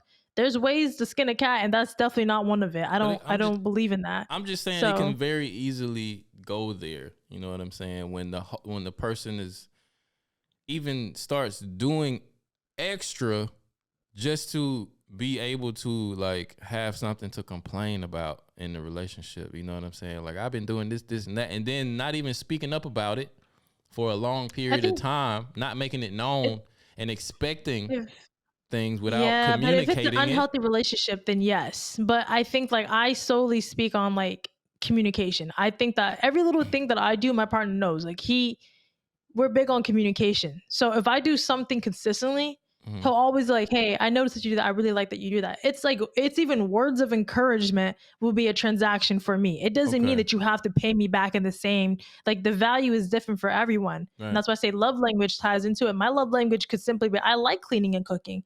His love language is like, I like complimenting, and that works for me. I'm like, thank you. Give me some acknowledgement that I'm doing it. That's all I'm asking for as a woman. I don't think the exchange could be in any form as long as it makes you as a couple happy. That's how I look at it. Okay. I can understand that. And you keep saying the phrase love language. The first time I heard somebody say love language and shit, and it kind of sounded like some bullshit to me at the time, because like, I'm not gonna say no names, but my wife has a friend, and well, if I say how I met her, she's gonna know. Maybe she won't see this episode, but she has a friend, right? And she came to our wedding. We got married like in Jamaica, and she's married. Damn. Well, I'm sorry if you know who I'm talking about, but she has like a she has like a little Asian husband, right? And he's like a smaller Asian guy, and she's like a bigger black woman. You know what I'm saying? If you, to look at them, you would not think they're a couple, and in their relationship, she doesn't get enough intimacy and she doesn't get enough sex. you know? Mm-hmm. And she says that some psychiatrist or therapist told her it's because they don't understand each other like love language yet. And his love language is this, and her love language is like intimate touch and stuff like that. Mm-hmm. And me from the outside looking in, just hearing this term, I'm just thinking like he just ain't attracted to you. Like maybe you need to lose some weight or something, and then Right. you'll really find out what his love language is. And since then, Right. I've heard the term love language here and there. So what exactly is like a love language? Like if you could like break it down, and like So- do different types of people have different types of love languages? Yeah. So I don't know how the average person is using it. I'm using it from my own ignorant dictionary from what I've figured out from it. Okay. In that situation, based on how their physicality, how they look, I'm gonna say she probably just needs to lose some weight. But from my own world, I had to just learn my partner. For example, his love language, what makes a man feel loved is sex. For example, that's one of the keys is sex or success. So if he says, hey, what makes me happy is sex. And I have to ask myself, like, all right, can I give him that? Or I would give him that. What does he have to give me in order for me to feel like I could give him that? Which it was more like emotional acknowledgement. Like, can you acknowledge how I feel or what I'm going through right now? And we spoke about it. I was like, listen, when I do this and this and this, it's not out of my, it's not normal for me. And sometimes I need your validation that I'm doing it right. To continuously do, I need that support. Can you do that for me? He's like, yeah, I can do that for you. I'm like, okay, cool. So whenever I do anything new, I'm scared, I'm shy. I need you to support me because I've never done this before. And that would make me feel happier and fulfilled to do this for you. So Right. it's, to me, it's an exchange of love for each other. My love language is like feeling like for once I know who I am and I need a partner that supports me. Right. Because he does support me and that's what I asked for. He does it. And because of that, I'm happy to supply sex, which I like sex. I just don't like it when I'm not happy with my partner, which is very normal. Yeah. Yeah. And yeah. you have to learn what your partner, if your girl says, hey, I like flowers, but always buy me flowers. I want fresh flowers every week. You have to ask yourself, all right, as a man, do I feel like, can I buy, oh, yeah, I could buy her flowers. I could fit the budget. Sure, why not? Mhm. All right. Now in exchange, what can she do for me to want to buy her flowers? You know, it's healthy to talk about these things. And I think people don't do that Yeah. because, you know, society says it's weird because it feels like an exchange. No, bro. Like at the end of the day, life works that way. You do something for me, I do something for you. I have to want to do it. That's just Right. simple. I feel like Maybe I simplify it too much where it sounds black and white. no, you. But to you me, broke it down that's pretty healthy. good. You broke it down pretty good. But I feel like from a man's perspective, right? Maybe the average man would feel like, why do I have to for me, I don't need anything from my partner, my girl, to want to sleep with her. Like I can look at her, she can have on some jogging pants with a stain on them. Of course. You know what I'm saying? And you know, I want to do it, you know? And I Right. would wish that she could look at me and feel the same way. And I feel a little simpish if I gotta, like, for instance, like vacuum or something to prove myself that day to be able to have sex. I get what you're saying. That, I get it. something But that's away from my ego. You know what I'm saying? Like, Yeah. why can't she just want me like I want her? Why do I have to why does it have because to be again, like some kind you're of not designed the same. You're not like you have this. Your body screams it whether you're mentally there. You could mentally be tired and still want to do it. yeah. That's the thing. But women are not designed that way. That's the thing. And the thing is, men think they have to go move mountains for this to happen. Most of the time, we're not putting out. It's because emotionally, verbally, you're not doing something that triggers us to do it. Like for us, it's mostly emotional. It's verbal. It's communication. That is really what stimulates a woman, regardless of what anyone says. We don't need you to. The millionaire being rich, sure, that helps, but that does not prioritize over emotions. Like at the end of the day, like there's plenty of men that I know that are financially very well off and they're still not happy with their girl. Why? Because it's not money. Money is part of the equation, but it is not the top tier thing that a woman wants from a man. There's a reason why we love our father so much, because our father is the one man that tells us, baby, you're a princess, you're the best, you're amazing. He cheers us on even if we're fucking crazy. So that's the one man that makes you feel consoled and happy, and you're flawless. So those are priceless. Why do we love our dad so much? Because our dad makes us feel that way. And when you marry a partner, a man, that man is supposed to take over what your father's responsibilities So are. we supposed to be we supposed to be your daddy, pretty much. Yeah, we're supposed to be your mothers. So I mean, where's it's the catch-22? Like men low key want a girl that he can be vulnerable with. They don't do it publicly, and on social media. Yeah, all the stuff says you don't want to, but I've hit that point in a relationship with my partner where he doesn't have a great relationship with his mother, and who I've become. He told me, like, I never thought ever in 1,000 years I'd be able to talk to a woman this way that isn't my mother. I've always looked for this part with my mom, and I've never been able to. And you've been able to fulfill that in a sense where I feel like I can talk to you about my deepest, darkest thoughts, my failures, my success, my insecurities, and you talk to me like a friend. You're not at that woman. You're not my girl. You're my friend. You're my mother. You're someone that I trust and I can confide in.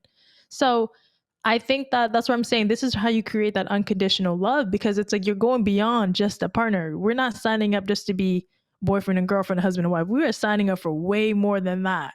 That's just what it is. That's beautiful what you just said, but I know almost for a fact that a lot of women ain't on that wavelength, and I know that a lot of men either feel like or they really can't confide in their girl like that, because if they show that vulnerability, then she feels less safe because he's not projecting,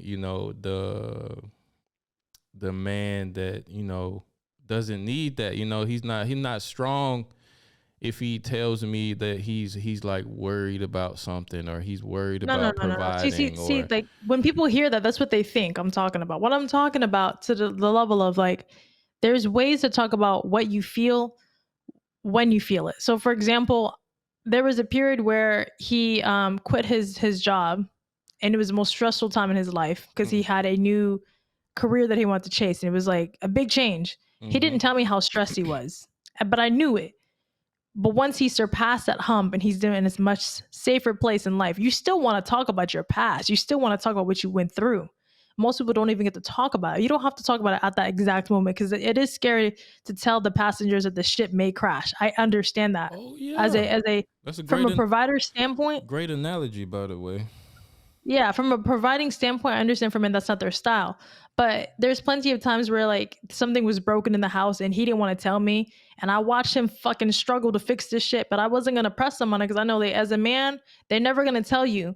But if you do ask them when it's fixed, they are so happy that you fucking asked them. All they want to know is like, did you know the shit I had to go through to figure this out to find this piece? Yeah, you know what I mean? Like that right there itself is being vulnerable of like the struggles, because they're like, damn, thank you for noticing that I was struggling last week on this, but I didn't want to tell you because I don't want to stress you out. Because most of the time you can tell your girl that you're stressing, she's going to throw you 20 different things that don't even fit the equation. So not only you're not helping me out, you're stressing me out. Yeah. But nonetheless, you have to be aware of your partner enough to help them release that burden in the back of their mind, because you start wondering like, am I just pouring water in the ocean right now, because I'm doing so much around the house, I'm doing so much in my work life, and she never once acknowledged it. The vulnerability doesn't have to be why you're going through it. The vulnerability could be something that I'd already passed and you've conquered it, and you feel like a man that you conquered it. But can I get the gold Emmy award for doing this shit for my girl? That's all I'm simply saying. Right. And I think that people think that I have to say, you don't have to tell me when the ship is crashing. You can tell me when you landed the ship. Hey, I thought we were all going to die, but we're good. We're good. Thanks for worrying about me, guys. That's all I'm simply saying. After the turbulence is over. You know? You don't have to be right there. But that makes a lot of sense. You've been here before. This ain't your first time around. Like, you've been here before. You know some things that you ain't even really experienced yet. What do you mean when you say that? You seem like you have a lot of wisdom. You know what I'm saying? You seem like a very, very wise person. Well, I left home at 14, one. And I've watched a lot of relationships around me fail. Like my family, it's always been a generation of failure. I'm the first woman in my family to break the cycle, to be in a happy relationship. I want to say, I won't cross my fingers too hard because you know how the world is. Oh yeah. But I want to be naive in that own little world and say that that's true. And I just think that we think our experience is so special, one, that it hasn't been replicated. But if you really look at everyone around us, they're already going through the same thing. Yeah. And you can be dumb and learn from your own experience, or you can be smart and learn from someone else's experiences. True that. And I highly believe in just being transparent and honest with myself. And every time I talk to people, you, any other body, what I'm saying makes sense. So you can see the validation. So therefore, you got to keep growing from it. You got to keep digging. Look for the answer for what it is. And to me, it's whether I as a woman have to submit to the idea of I need to learn my partner so he can be happy, so he can make me happy. Or my man has to say, you know what, I need to learn this girl so I can make her happy. So she can meet one of us is gonna have to do it. Yeah. And how do you say you love each other, but you're not willing to go to the end of the earth for each other? Like for him saying to me, like this is when I knew this was like a crazy relationship, when he told me, you know, I don't want you to go to Miami, but I want you to go. He's like, because if I lose you in the process of finding who you are and being who you're going to be, then that's the sacrifice I have to make as a man for you to be truly happy with yourself. And that's when I was like, damn, this man is willing to lose the one person in his life that he trusts for her future, for her career. I'm like, then I have to be willing to understand, like I have to honor that, and I have to be understanding, and I have to love my partner just as much as he. That's real love for someone to let you go. Most people suffocate them, you know. And if you are not aware enough in your relationship to recognize the sacrifices they make, and that's why I'm saying the vulnerability and expressing that with your partner, you open up their eyes. That's why men think suppressing everything, you know, like, oh, I don't want to stress her out and I'm not a bitch. No, you're not a bitch. If anything, I respect you more for understanding, for showing me the struggle you go through as a man. Because you think about it, as a man, you create experiences for your girl. Yeah. As a man, you create experiences for your kids. So when you create these experiences, they don't recognize the struggle it takes to create it. They only get to enjoy it. So this is the cycle that you're creating. So can you really be mad at them for never really understanding how you feel? You can't. But if you want them to respect you for what you've done for them, then you have to create that ambience where, like, after you've gone through something, I hope to God your partner is aware enough to be like, hey baby, last week you were stressed out. I didn't want to stress you out, but you seem better this week. And I asked you what happened last week. As a man, you can't sit there and be like, hold on, I won't talk about this. You be like, actually, yeah, babe, I've actually solved the problem and I'm glad you asked me. Now you're embracing her for asking you. You're not shooting her down. You're not declining that moment of her being, you know, submissive and happy for you. And she's curious. You have to walk her through it as if your daddy asked you, hey, daddy, can I ask you, how come you always leave the house at this time? You walk your daughter through that, then why can't you walk your girl through that? Because all you're doing is teaching her how to communicate with you. Yeah. Do you think I'm wrong for that? No, and I feel like if a woman would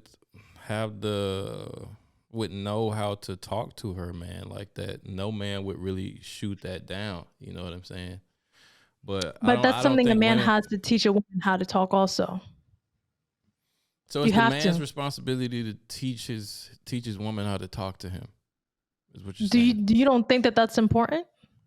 Do you think that any man before her has ever taught her that it's okay to ask you a question of what you're going through? Because most women don't know, like, if a girl asks you what you're going through and it's the wrong time, you're going to shoot her down. So to her mind, I should never ask him. But what she said, oh no, babe, I don't want to talk right now, but can we talk about this later? You have to know how to guide people on your feelings and your tribulations. If not, you're going to just push them away. So after a while, they're like, you know, you stick to your duties, I'll stick to mine.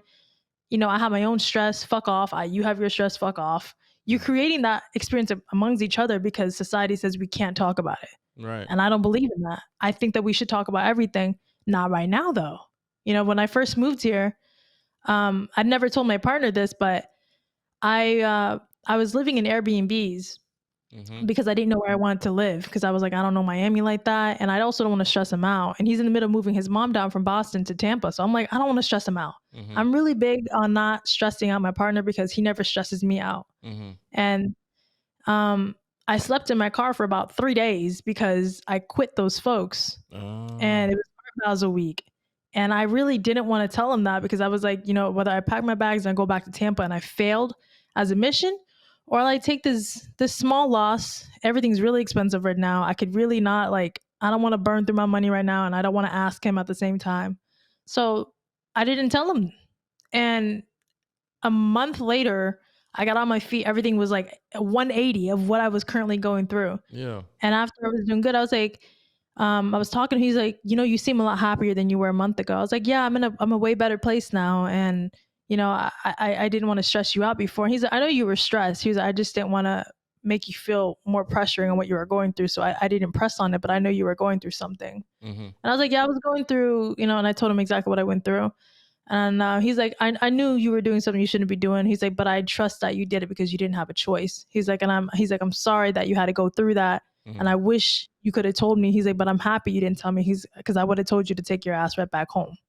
He's like, because he's like, it's just one of those things where like you can't tell your partner right there and then, but you have to create that ambience for your partner to know that there's something going on with you. And because I wasn't a bitch at that point in my life, I'm going through something really brutal, and it's my whole career. You have the right to be a bitch. You have the right to be an asshole. Yeah. But you don't have to do that. You don't have to be a raging asshole. I was always very sweet to him, even though I was struggling. And I was like, hey, how are you? I love you. I miss you. Yeah, tell me about your day. That's a small loss you take for a big win. Because by the time I talked to him a month later and I'm doing so much better, it was just a moment. It was a passage in my life. I have no reason projecting my negativities and my stress onto this person when all they're simply doing is trying to create that safe haven for me. But both of you sound very emotionally intelligent. A lot of women or a lot of people in that situation would have projected what they were going through onto their partner. They would have been a bitch to him. That's true. But mind you, I was those girls. This man made me this way. And I'll tell you why, because he's always been stoic. So I will get into these little debates with him, these little arguments with him. And he'll look at me like, am I yelling at you right now? Aren't you the one who says you don't like anger and violence? Why are you doing this to me right now? And I look at him like, because I feel this way. He's like, well, for every time you feel this certain way, you need to learn how to talk to me. He's like, because I'm not going to listen to you if you're going to disrespect me. And if you're not dating a man that you respect enough, you're not going to listen to what he just said. You're going to bitch. And if you're a man and you stoop down to her level and you argue with your girl, now you a bitch just like her. One of us is going to be the bitch and we're going to have to change. But when a man holds his ground and understands how to talk to his girl, don't disrespect her. He didn't disrespect. He just checked me in a way where I was like, yeah, you right. All right, I need to control my emotions. My bad. All right. Okay, fair. So then you learn how to be emotionally independent instead of constantly projecting what you're going through. Get out of that victim mentality. How long did it take of him being stoic for you to get that message though? You know what I'm saying? It didn't take long. I'm gonna tell you that. And the reason why it didn't take long is because I respected him. Yeah, he had something that I wanted, which is he had a very respectful demeanor. He had an aura about him that screamed like, I have goals, I have a life, I have passion, and I'm going to do it with or without you. And nobody wants to miss out on an opportunity. No woman does. Right. And no man does. So when a person tells you like, I'm not going to engage in this type of activities with you, I'm gonna turn my back and let me know when you're done bitching. You do this long enough, I'm gonna walk out. That is an ultimatum that you have to be a dumbass to flop on. So I looked at this person about 3-4 times of him saying this. I'm like, if I'm not consistent on my emotions, I'm gonna lose this person. So about 3 arguments in of me realizing he's not going to entertain this bullshit. I need to suppress my feelings because a man suppresses his feelings. You don't think he's annoyed the fact that you cursing at him? So who the fuck am I to constantly bitch at him because I'm hurting some type of way? And he would say that to me. He's like, you don't think I'm having a bad day either? He's like, I'm having a shit hell of a day. He's like, but I don't have the right to come home and bring all this into the bedroom with you. He's like, because there's a point in our life where we were working a lot and we'd almost had set scheduled days we would see each other to have sex. Because we knew we didn't see each other enough. So that means if we saw each other, we were going to have sex. Yeah. And we would have like an argument before something. And he was like, let me guess, we're not going to have sex because you're mad now. And I was like, yeah. He was like, well, here's the thing with life. You women, you always do this. And he's like, and you wonder why long term we find somebody else. And that was but he wasn't rude about it. He was like, listen, you can either learn how to compartmentalize your feelings or this will be a very quickly sour relationship long term. And this guy, he's always been working, but when he was with me, he made most time with me. And I have to say, he's always been like that. And he would tell me, like, there could be anyone in the room, it could be a room full of people, but if you call my name, I will drop everything just for you. Right there, that verbal communication made me realize, like, all right, I'm in a safe spot with this person. How do I stay here? You know, and he's always been more smarter than me in that sense. He's always been like in tune with life, and he's ahead of me. But again, he's 10 years like older than me, to be fair. Okay, now that it makes a To be little fair. more It sense. does make sense. He is older than me. I can never date someone my age because I left home so early and I don't feel my age. I do feel a lot older. Mm-hmm. And I need to be with someone that could lead me through my feelings and my thoughts through life. I can't be with someone that's just as like ignorant as me. And And it's not anyone's fault. you're not a feminist, are you? No. Have you Like ever the been a modern feminist feminist? is crazy. Like, you know, I am physically working. So in technicality, by definition, I am a feminist because I'm a working woman. But you're not like a But third, fourth wave feminist that like yeah, blends that in for whatever the hell everything. that is, I don't engage into those type of activities. But all I'm simply saying is that I'm no different than any other girl or any other girlfriend or wife that every man thinks that, oh, Angela's different. I'm not different. I just became this way like confidently a year ago. And that as fast as I became this person is how fast I shut up on the internet. Because I realized, like, wow, I've spent so many years being I was a feminist girl. I was the one who didn't want kids, who didn't want marriage, Mm-hmm. who hated men. Mm-hmm. You know, so to me, it is very much possible for women to change like that. It's just emotional, you know, and it's cheap. As I'm saying, it's very cheap for a man to tap into that, like that feeling that men sourced out for their daughters. It's already in you as a man. Mm-hmm. You just have to teach your partner, and you make it, everybody makes it seem like, oh, I gotta teach her how to be. Well, you want that from her partner, from your partner also. Like, we can't sit here and act like we don't want that, but we've given up on that. Men think it's not possible, so they don't even tick with that idea, but it is very much possible. And you could be the anomaly is what I want to tell people, because it's like, I'm not special. I really don't think I'm special. You know, I have every statistical disadvantage to be a fucking degenerate. There's no reason why I'm this way. Mm-hmm. But like till today, he'll watch my interviews and he'll tell me, like, you know, he'll help me tweak through shit. And he tells me, I watch and see how you react. He's like, the minute I see you act like you're too good to take my advice, I will never say shit to you ever again. And I value what he has to say. So I'm always going to be like, all right, check your attitude, Angela. It don't matter who you think you are on the internet. When I talk to him, I am like innocent Bambi Angela.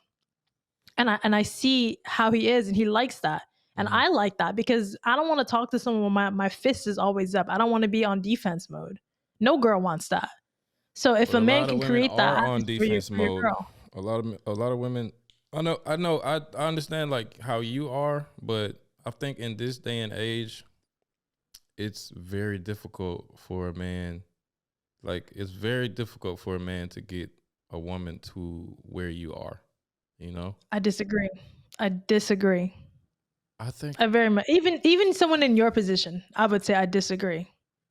I Women are innocent before they become hoes.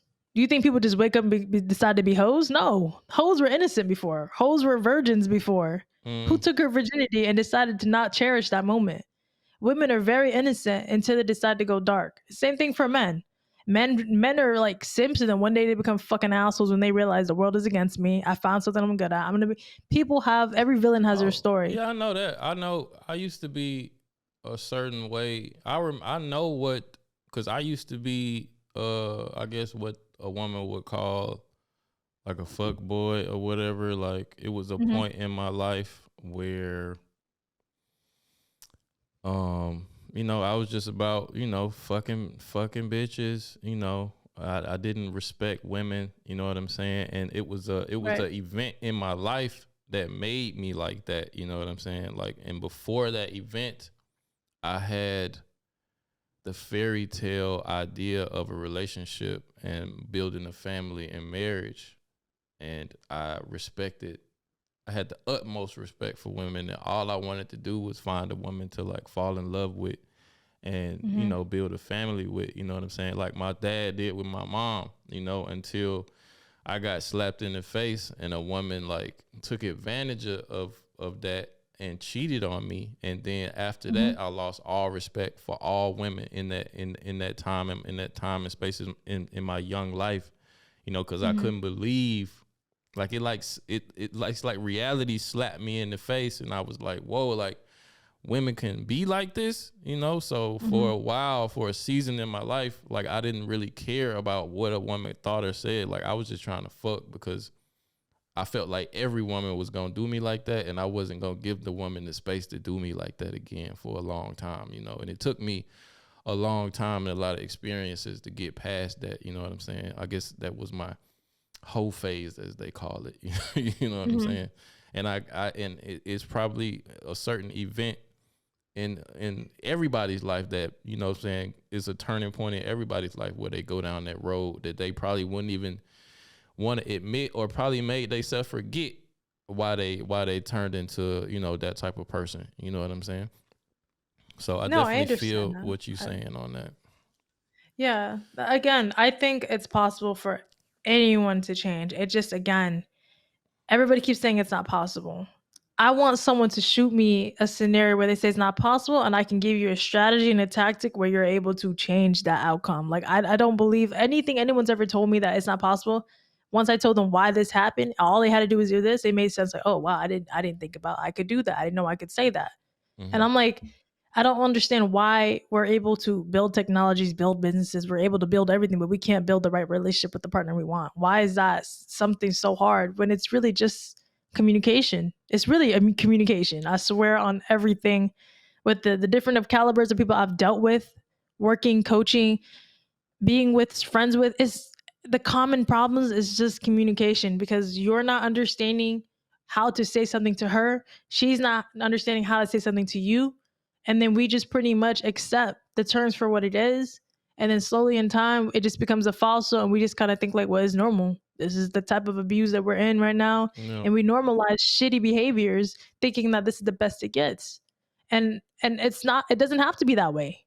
You just have to understand, like, as a person, you got to be the best version. That means you have to understand, like, that's why I told you, like, what I'm doing online with people, it sharpens me to deal with people of all ages, Right. of all, you know, demographic, of all status in their walks in the life, because then I know how to feel my partner to the core, you know, and it helps me understand, like, everything can be solved, everything can be fixed.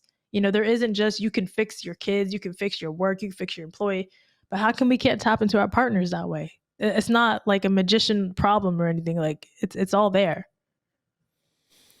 Yeah, you disagree. I feel like you disagree. I don't Where is it? disagree. I don't disagree, but I think you're simplifying. You're making it sound way more simple than it actually is, because it's like more. It's so many factors that come into play, especially in this day and age. It's not just the two people in a vacuum. You know what I'm saying? It's the world too. It's other options that come into play, because it's Give me an example. So I understand, because you're broadly saying it, but we're talking about two individuals that have the most control of the relationship. But it's two individuals in a world of billions of people, and if those two people are in a bad space and they ain't like figured it out, and they ain't had that conversation yet, like, it's like, say you and your dude got in, say in that season where you were really combative with your guy and he was being like stoic with you and like checking you and like, you know what I'm saying, making you come to a realization. Like, if you was in that season and another option presented itself, you know, before he, like, you know, made you submit to him, so to speak, or if he was scrolling on Instagram one day and the right ass was shaking, that hit him up. That's the problem. That's like, you're playing scenarios where it's so messy. Like, but that's this is why that's the real world. That's the real world. You say you damn near got that's cheated. the world that people engage into. If you get into a relationship with someone that you're committing with them long enough, why are you still engaging into activities that are designed to distract you? You damn near got cheated on. You know what I'm saying? And if you didn't come to the realization that you needed to cater to his love language and need, then he would have cheated on you. You know what I'm saying? But it's just y'all luck that the stars align. Yes, but the luck is what I'm talking about. Is like, I'm not saying that it takes the cheating for me to wake the fuck up. Like the reason why it took me to wake, because no woman is teaching me this to the understanding of a woman for me. My mom never taught me this. My female friends aren't teaching me this. So it took a person showing me physical harm for me to learn this. I'm not saying that's the only way to learn this. You know what I mean? Like what celebrity figure out there is talking about what we're talking about right now? Nobody is talking about this shit right now to the level of what we're talking about. Yeah. If I would have heard this at the right time in my life, I would have understood this. Because then what I'm doing is I'm validating an experience of, all right, I grew up with no love. No one taught me how to love. I accepted abusive love. I thought that was some form of love. But there is way to love someone without hurting them. So, you know, I took the small loss with almost getting cheated on to learn. But not every girl forward has to do that. They could listen to something like this and reach out to me. They could listen to this experience. A man could hear this, be like, all right, a girl understands from this perspective. I want to learn how to talk to my girl so that I no longer can, you know, disengage with her. I want to engage with her. You know what I mean? So there's so many ways to learn. I just didn't have a proper upbringing. I didn't have anyone. And it's unfortunate that it took someone that loves me to have to teach me something that my parents should have taught me. And I'm fortunate to that. And not everyone is going to, but it takes one person to lead the way for others to have questions, for others to dream, for others to, you know, like to pick your brain. You know what I mean? True. Right now, there's no direction. There's no direction on the internet. Like everyone's just saying, build up walls. We don't have to feel. Women are hoes. Men are cold. Okay, fine. If y'all want to live in that reality, fine. But we still do all feel it. We don't have to live that way. That's just the reality that we're all choosing to live in. But it's not how we're designed. The feelings are there. It's just being blocked off with sedatives, alcohol, entertainment, dopamine. But we all still feeling it. So why can't we tap into it? Why can't we learn how to express it? Why can't we learn how to enjoy it? Is what all I'm saying.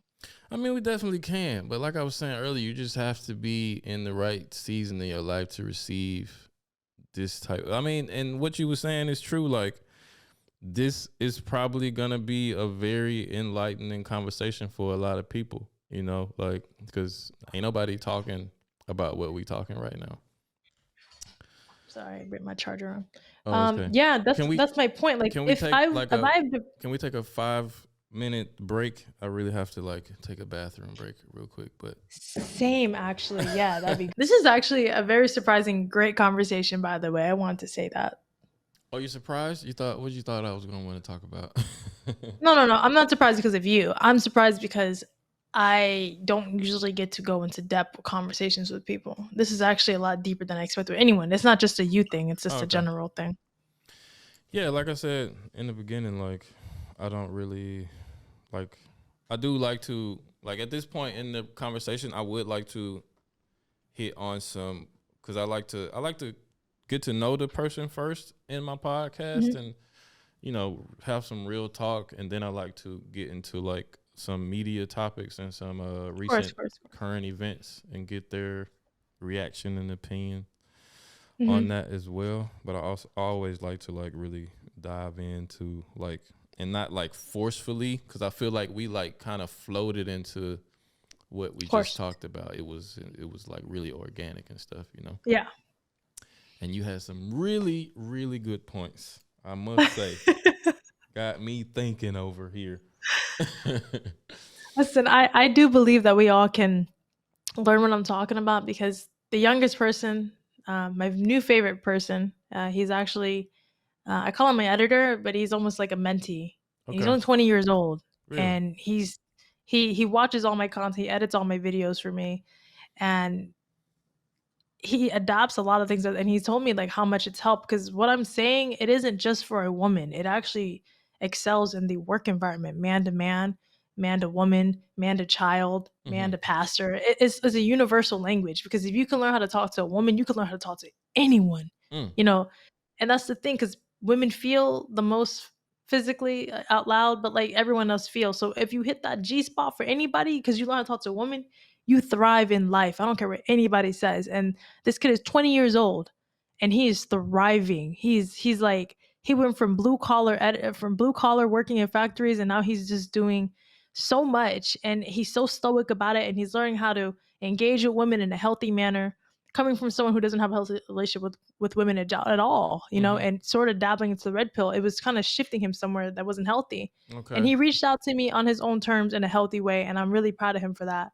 And my youngest girl is 21 years old, in college and going through this whole hookup culture. So I do believe that if I, like I said, validate everyone's experience as an individual, no matter where they're at in life, they will listen because we're all looking for answers. We're all looking for directions. And just because I'm older and I'm talking to older people, it doesn't mean younger people aren't going to be here. It doesn't mean they're not looking up to someone. We're all looking for someone to respect and follow. Right. And I think it's possible. You know, it's not like all women are doomed. All hoes, like, they do come to an end. I'm not saying it has to be too late, but even the young hoes, they're doing it and they know damn well it's not fulfilling. It's not fulfilling. They're looking at, so many hoes are following me. I'm gonna be really blunt and honest. Like, my Instagram, I have girls that from all industry that respect what I have to say. And usually the things I say are technically offensive towards women in the sex working industry. But they know what I mean when I say it, and they respect me for it because they know, like, damn, Andrew, you hit the nail on the head with that one. You're right. I do feel this way, and I do want to change.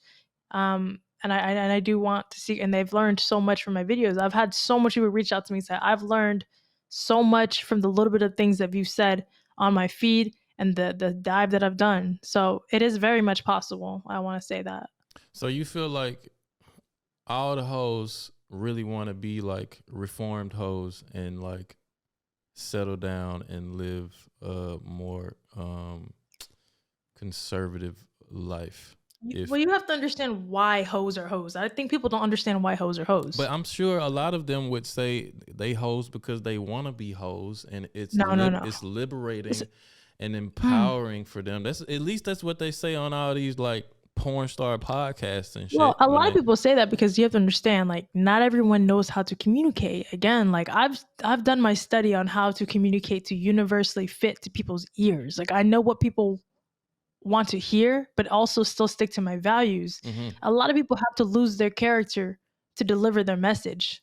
And half the time they're not even filled with the answer they're saying. You know, like, you think about relationships, sometimes you'll say something like, no, that's not what I meant, because you don't know how to figure your way out through what you're trying to say. Not everybody knows how to communicate. We're more so just like, you know, depending on how you grew up, it's a trauma response and how you choose to explain yourself. And a lot of the hoes that are out there doing whatever it is, like, remember, if you're pretty, if you're young, you're exposed to something that you shouldn't be exposed to. So therefore, you're zooming through life faster than you should. And now you're looking for someone to look up to, which is whether it's a man or a woman that you respect. It could be a shitty relationship with your mom, and you already hate women, so you're not going to follow women, you're going to follow men. So a lot of these things are trauma response. I don't think that girls are just doing it just because they want to. Because they know at the end of the day, going to dinner with some old man, that shit is cringy as hell. Yeah. Sitting there with someone's sugar daddy. Of course, but, you know, they would, unless they're talking to somebody like you who know how to meet them there and communicate it and bring them out of it, they're going to swear up and down that it's just like the women probably that was on the pod that you was on, or the Fresh and Fit or the whatever podcast, they probably would swear up and down. But why would they be honest in a room of people that aren't giving them solutions and aren't fitting in their life? They wouldn't. They're just I don't blame them though. To be honest, I don't blame them. Why would you be honest to people that won't understand you or validate you? They're basically just judging you because they don't realize like we all kind of feel the same thing. We just don't have ways we express it differently. Yeah. You know? They're not going to be honest, and I don't blame them for that. I'm not saying it's right, because even though what you're saying makes sense logically in your world, in their world logically, I get what you're saying, but that doesn't align with what I grew up with, and I'm going to be in victim mentality. I have plenty of friends that grew up in the projects where like, you know, we are oppressed. And I'm like, no, I can tell them 1,000 times, you're not fucking oppressed. They're not going to listen to me. Right. They're like, you're not black, Angela. I'm like, but I grew up with you. My best friend was from the projects. Her and I both left it at different times, and she became someone, and she became something with her life. She broke that cycle, so you are not fucking oppressed. Right. But I can't say that shit to them.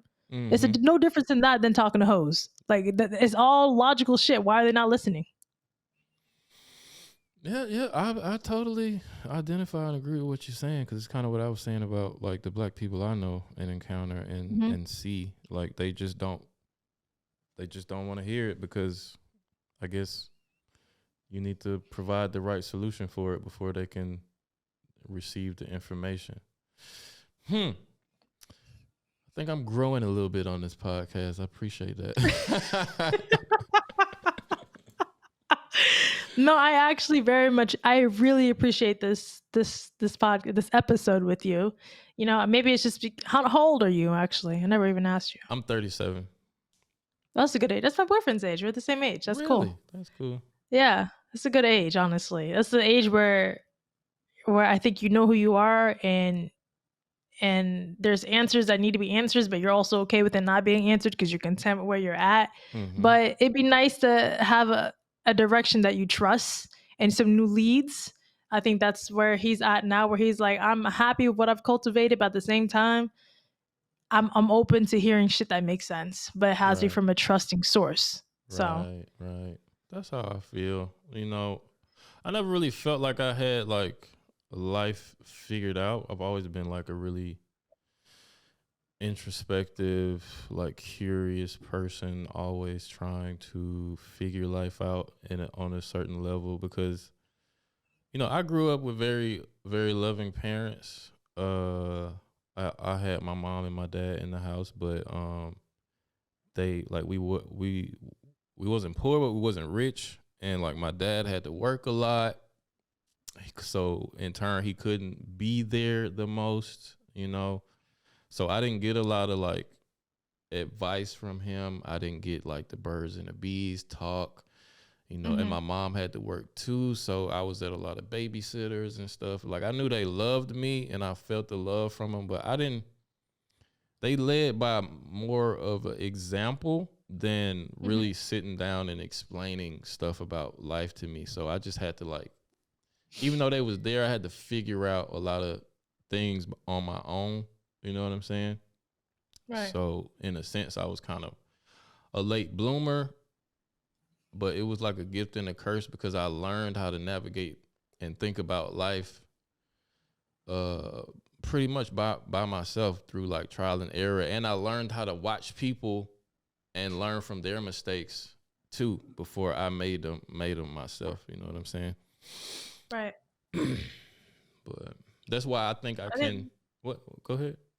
No, I'm saying I think that's pretty normal, and I think that's good that you've learned from that experience. I think a lot of people don't take that into account for their parents, and that's why I say like your parents. They I don't think people should penalize parents to that degree, but I think that's where you recognize that. And you know, my aunt uncle that raised me, Mm-hmm. they took me when I was 14, and they only know how to show love through action. Also, it's just lead by example. Mm-hmm. But I, as someone who needed some verbal validation, I was just like, I just don't feel loved here. So I was a menace when they took me in. Mm.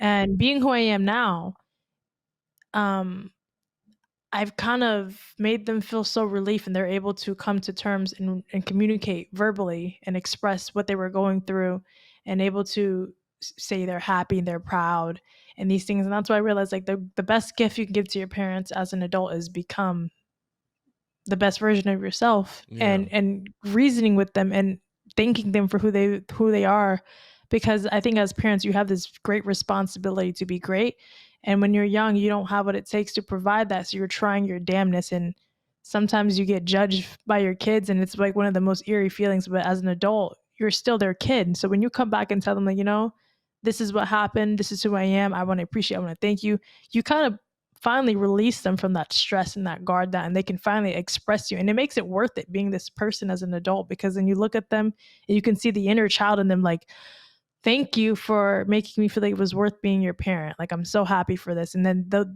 that feeling of wanting them to express those verbal solutions for you, they finally come to it later than sooner, but it still does come when you become an adult that is accountable for the things that have happened in life for you and for them.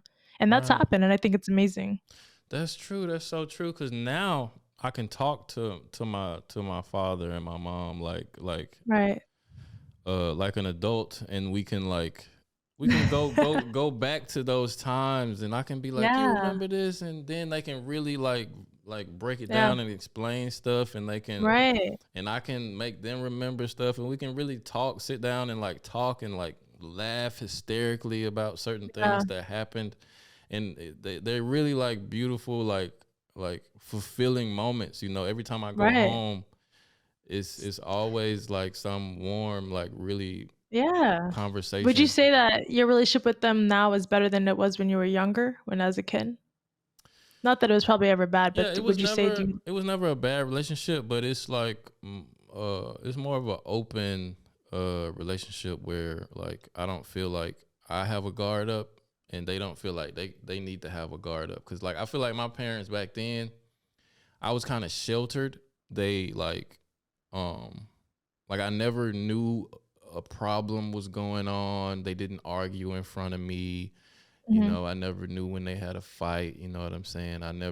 They mhm, never brought any like, because we have a big family. They never brought any of the like internal family problems to me or nothing mhm, like that. You know what I'm saying? And now I'm asking them questions. Like I didn't even know that my dad didn't have his dad growing up until I was an adult and I asked him about it. Like I didn't even right, realize it because before I started it's a funny story. Before I started podcasting, I was a musician. I was a rapper. Well, I'm still kind of a rapper, but I don't do it as much as I used to. But it was my main mhm, like profession for a long time.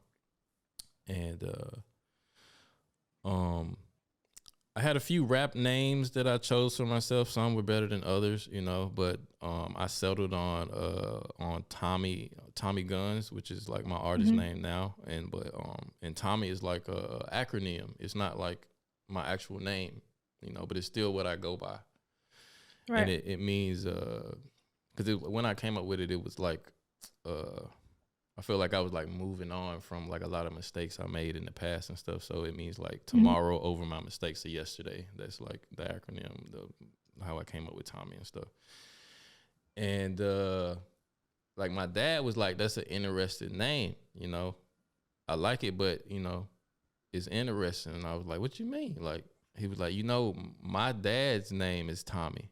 And I was like, "Yo, dad." I was like, "You know, but you never talked to me about your dad, and I never met him. I always thought my great grandfather was his dad no, because his grandfather raised him because his dad wasn't there, and right, he never knew his dad. He met his dad.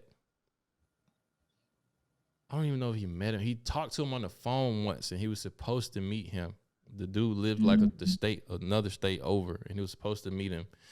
But I guess his dad's wife didn't know that he had a son, and so before my mm. dad could go meet him, he disappeared. And he was like a principal at a school. Oh, wow, Apparently, he like quit the school and moved away to like escape having to meet my dad and stuff, you know. right, right, And that makes sense to me too, because like my dad didn't necessarily know how to be a dad because he was a great dad, but he didn't know how to be super nurturing because he never had a right, father. You know what I'm saying? And then I grew mhm, up and ended up naming myself after his dad that he never knew. And I was like, what the fuck? Kind of like Twilight Zone full circle shit is this happening right now? But that was the like, conversation that sparked us to like talk more and make sure we check in with each other more and like but you see that moment that you did there? That moment where you're able to reminisce on something that happened in the past and you were able to bring up that, "What does this mean? Hey, how come you never do that?" You see how you did that with him? mm-hmm. Imagine doing that with your girl. If you, "Hey, babe, how come you always put the cup like this on the counter after I put it up like this?" Mm, Then she'd be like, "Oh, the reason why I do this is because X, Y, Z, Z, Z." Now you just brought an importance to something that she does as a daily habit, and you allowed her to express something. And she's like, "You know what? Thank you for acknowledging that, babe." So for now on, when you see the cup like that, you know exactly why it's like that, and you'll maybe even put it there for her. Now you just built that some a memorable moment for her, for like, you know what, he pays attention to the things that I do and he acknowledges it, and he even goes into depth and asking me why I do it. mm-hmm. So instead of reacting on something that they do, usually the best thing to do, I always tell people, is like, you want to ask them, can you explain to me what made you do that? I want to understand why you did that. Now you're giving them a moment to go into the past, reminisce, and maybe some habits that they've created on their trauma they've done, and life and stuff like that. That's how you built that moment. Like what you did with your dad there is what you should do with your partner, as I always tell people. because now that's their love language. Her love language could be simply putting a fucking cup like that. That's one of the love languages, is like, Hmm. I have to put this here so my day can start like this, babe. And by you beating her to it and putting that cup there every day for her, now she loves you 10 times more for putting the cup there for her. Does it make sense what I'm saying? Hell yeah, that makes sense. I need to find That's some that's shit. all I was trying to say this whole time. Like, I'm like, it's something is her wanting to put the remote in the same spot every single time. Just put it there for me, baby. Can you tell me why? Because when I was a kid, my remote got lost. My mom beat my ass, and ever since then I got PTSD. So you have to put the remote there for me. And it could be something so stupid that you do that for her, and she'd be like, "Wow, like that's priceless. That is a priceless moment that a man that she loves can remember those little things for her." You Mhm. know, that she likes. And then once you do that for her, now she's gonna be like, "Hey baby, how come you always, put your towel on the floor?" Because growing up we never had a coat hanger, so I just threw it on the floor. And it's one of the things that made me feel like a kid again, and I really like that. And I hope you can understand that for me. Saying that would be like, "Oh no, as long as I know why you're doing it, I'm gonna embrace the fact that's your inner child being a child right now. And if I love you enough, I'll let you be a child because I want you to feel alive." And I think that that's what we're missing, is like, instead of reacting, you need to think about, ask your partner why they're doing it. Ask your mom and dad, "Hey Right. mom and dad, how come you never did this for me as a kid?" You're giving them a moment to relive their childhood or their trauma past. Right. That'll probably give you a reason not to be annoyed by something weird that they might do Yes. too. Yes. Huh. Yeah. Maybe you just help me escape from being annoyed by so much shit my wife does. I'm just kidding. Yes. No, I'm not No, but kidding. that's true. It's true. Like, there's a lot of things that my partner does where I'm like, in the beginning, I'm like, why the fuck does he always do this? This is so annoying. Right. But once you realize why they do it, and then once you acknowledge why they do it, sometimes one, they'll even change it because they don't want to be annoying to you. But then you end up loving it so much that you embrace it. And once you embrace something on its own time, like, it'll change when it's ready to. And that's one of the things I've learned, is like, you gotta just let people do it until they're ready to do it. Like, you can't force it. But once they know that that inner child in them is healed, like, I used to, I don't know, like, squeeze the toothpaste until it was all done, because the ignorance of me was like, I gotta use every little drop. Mm. Now he knows that. He bought me a little squeegee thingy where it just squeezes out the thing, so I don't have to barbarically do it. I love the fact that he did that. I think it's so cute that he pays attention to little shit like that. Because of that, I pay attention to everything he does. If I even notice his mood is off, and there's nothing better than your partner of being completely aware of Yeah. everything you do, but also respecting your boundaries to where they wait when they shouldn't bother you when you're fucking angry and pissed, because you still have the right to your emotions, you know? Yeah, that's something I can actually improve on in my relationship, I can say, because my wife has this thing, right, that annoys the fuck out of me. And if I look at it in that light, maybe it'll be for the better. Because like it's not nothing crazy, so I can tell it, and maybe she won't be upset that I'm telling her business a little bit. But she has this thing, right, where she cannot throw away a speck of food, right? If we're eating something, and it could be the nastiest shit that, like, either I cooked or she cooked or the nanny cooked or something like that. It could be nasty as fuck, and I don't want to eat it. I just want to throw it away. Like, whatever it didn't come out right, throw that shit away. But her pet peeve is throwing food away, and it Right. honestly kind of annoys me, because I'm like, man, just throw the food away. It's nasty, give it to the dog or some shit. But she like, no, like, she'll get so upset if she sees some food in the trash that nobody ate. You know what I'm saying? She has to eat it, even if it's like 3-4 days old or some shit. I'm like, baby, stop eating old food, And I be kind of shaming her, like you gonna make yourself sick. And sometimes she be making herself sick and shit. I'm trying to eat old food that she don't want to throw away. But it's because when she was younger, like her parents divorced, and she stayed with her mom, and it was a struggle for her and her mom, and her dad just kind of, he just kind of left them out to dry for a while, and her mom had to, like, put a big boy pants on or big girl pants on and go get it. And she, ended up buying a dentist practice, and now she thriving. She a dentist and got her own dentist practice and stuff like that. But for a while, they was they had to cherish every scrap of food they got. You know what I'm saying? They had to Right. go to the grocery store and get the like super discounted older food, you know what I'm saying? And not Right. throw away a scrap of it because, you know, it was all they had, you know. And that got kind Right. of embedded into the fabric of who she is. Like even to this day where we ain't hurting for food, she just cannot bring Mhm. herself to throw it away, you know what I'm saying? And I need to have more understanding for that and stop getting so Yeah. annoyed by it, you know what I'm saying? Having verbal understanding, like expressing that to her, changes everything, because that will heal that from, because for me, I grew up with my mom like hiding food from us, because I don't know why she was like that. I don't want to go into detail, but long story Okay, I short, by the got you. time my aunt took me in, um I was always like hiding food also, because I felt like I was never going to get it from them ever again. So I was Mm. always like stealing food from the cabinet. I was binge eating. Mm-hmm. And by the time I got my partner, I was still that way. And he was like, "Why are you doing that?" And I was like, "I don't know." Just like, he's like, "Why do you have food everywhere? Like, why is there always random food in the?" I was like, "I don't know." So what he did was he would buy, he bought a table, and he put a bunch of fucking snacks on. He was like, "That's a snack table. Whatever you want is all there." He filled my life up with anything that I was deprived of, and didn't judge me for it, Mm-hmm. and embraced it to the level of I got it out of my system. I slowly didn't need it anymore. You know, I slowly got it out of my system where I was like, I could eat whatever I want, and I started looking in the mirror like, I don't really like how I look. He was like, "Well, there's that." And he would slowly pull back, because he gave me what I wanted. You wanted all this food, I'm gonna give you all this food, but it's gonna come at a consequence. You have to pay for it. Mm. And once I started realizing, like, all right, why am I still living like this? Why am I? He embraced me. Like, are you really gonna knock your man for giving you everything you wanted?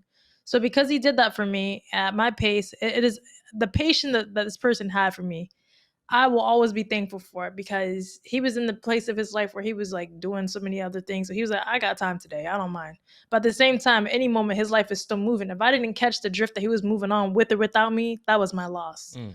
Um, I will always give him the respects for teaching me how to heal that broken child in me, because I got out of my system. I no longer crave food like that anymore. Like I don't know why it was something that was in me, but because I feel that, you know, my dad is diabetic. I was like, a fear of me was like, what if I become diabetic? You Mm. know, all these things, they just started hitting me. I was like, I gotta break this habit today.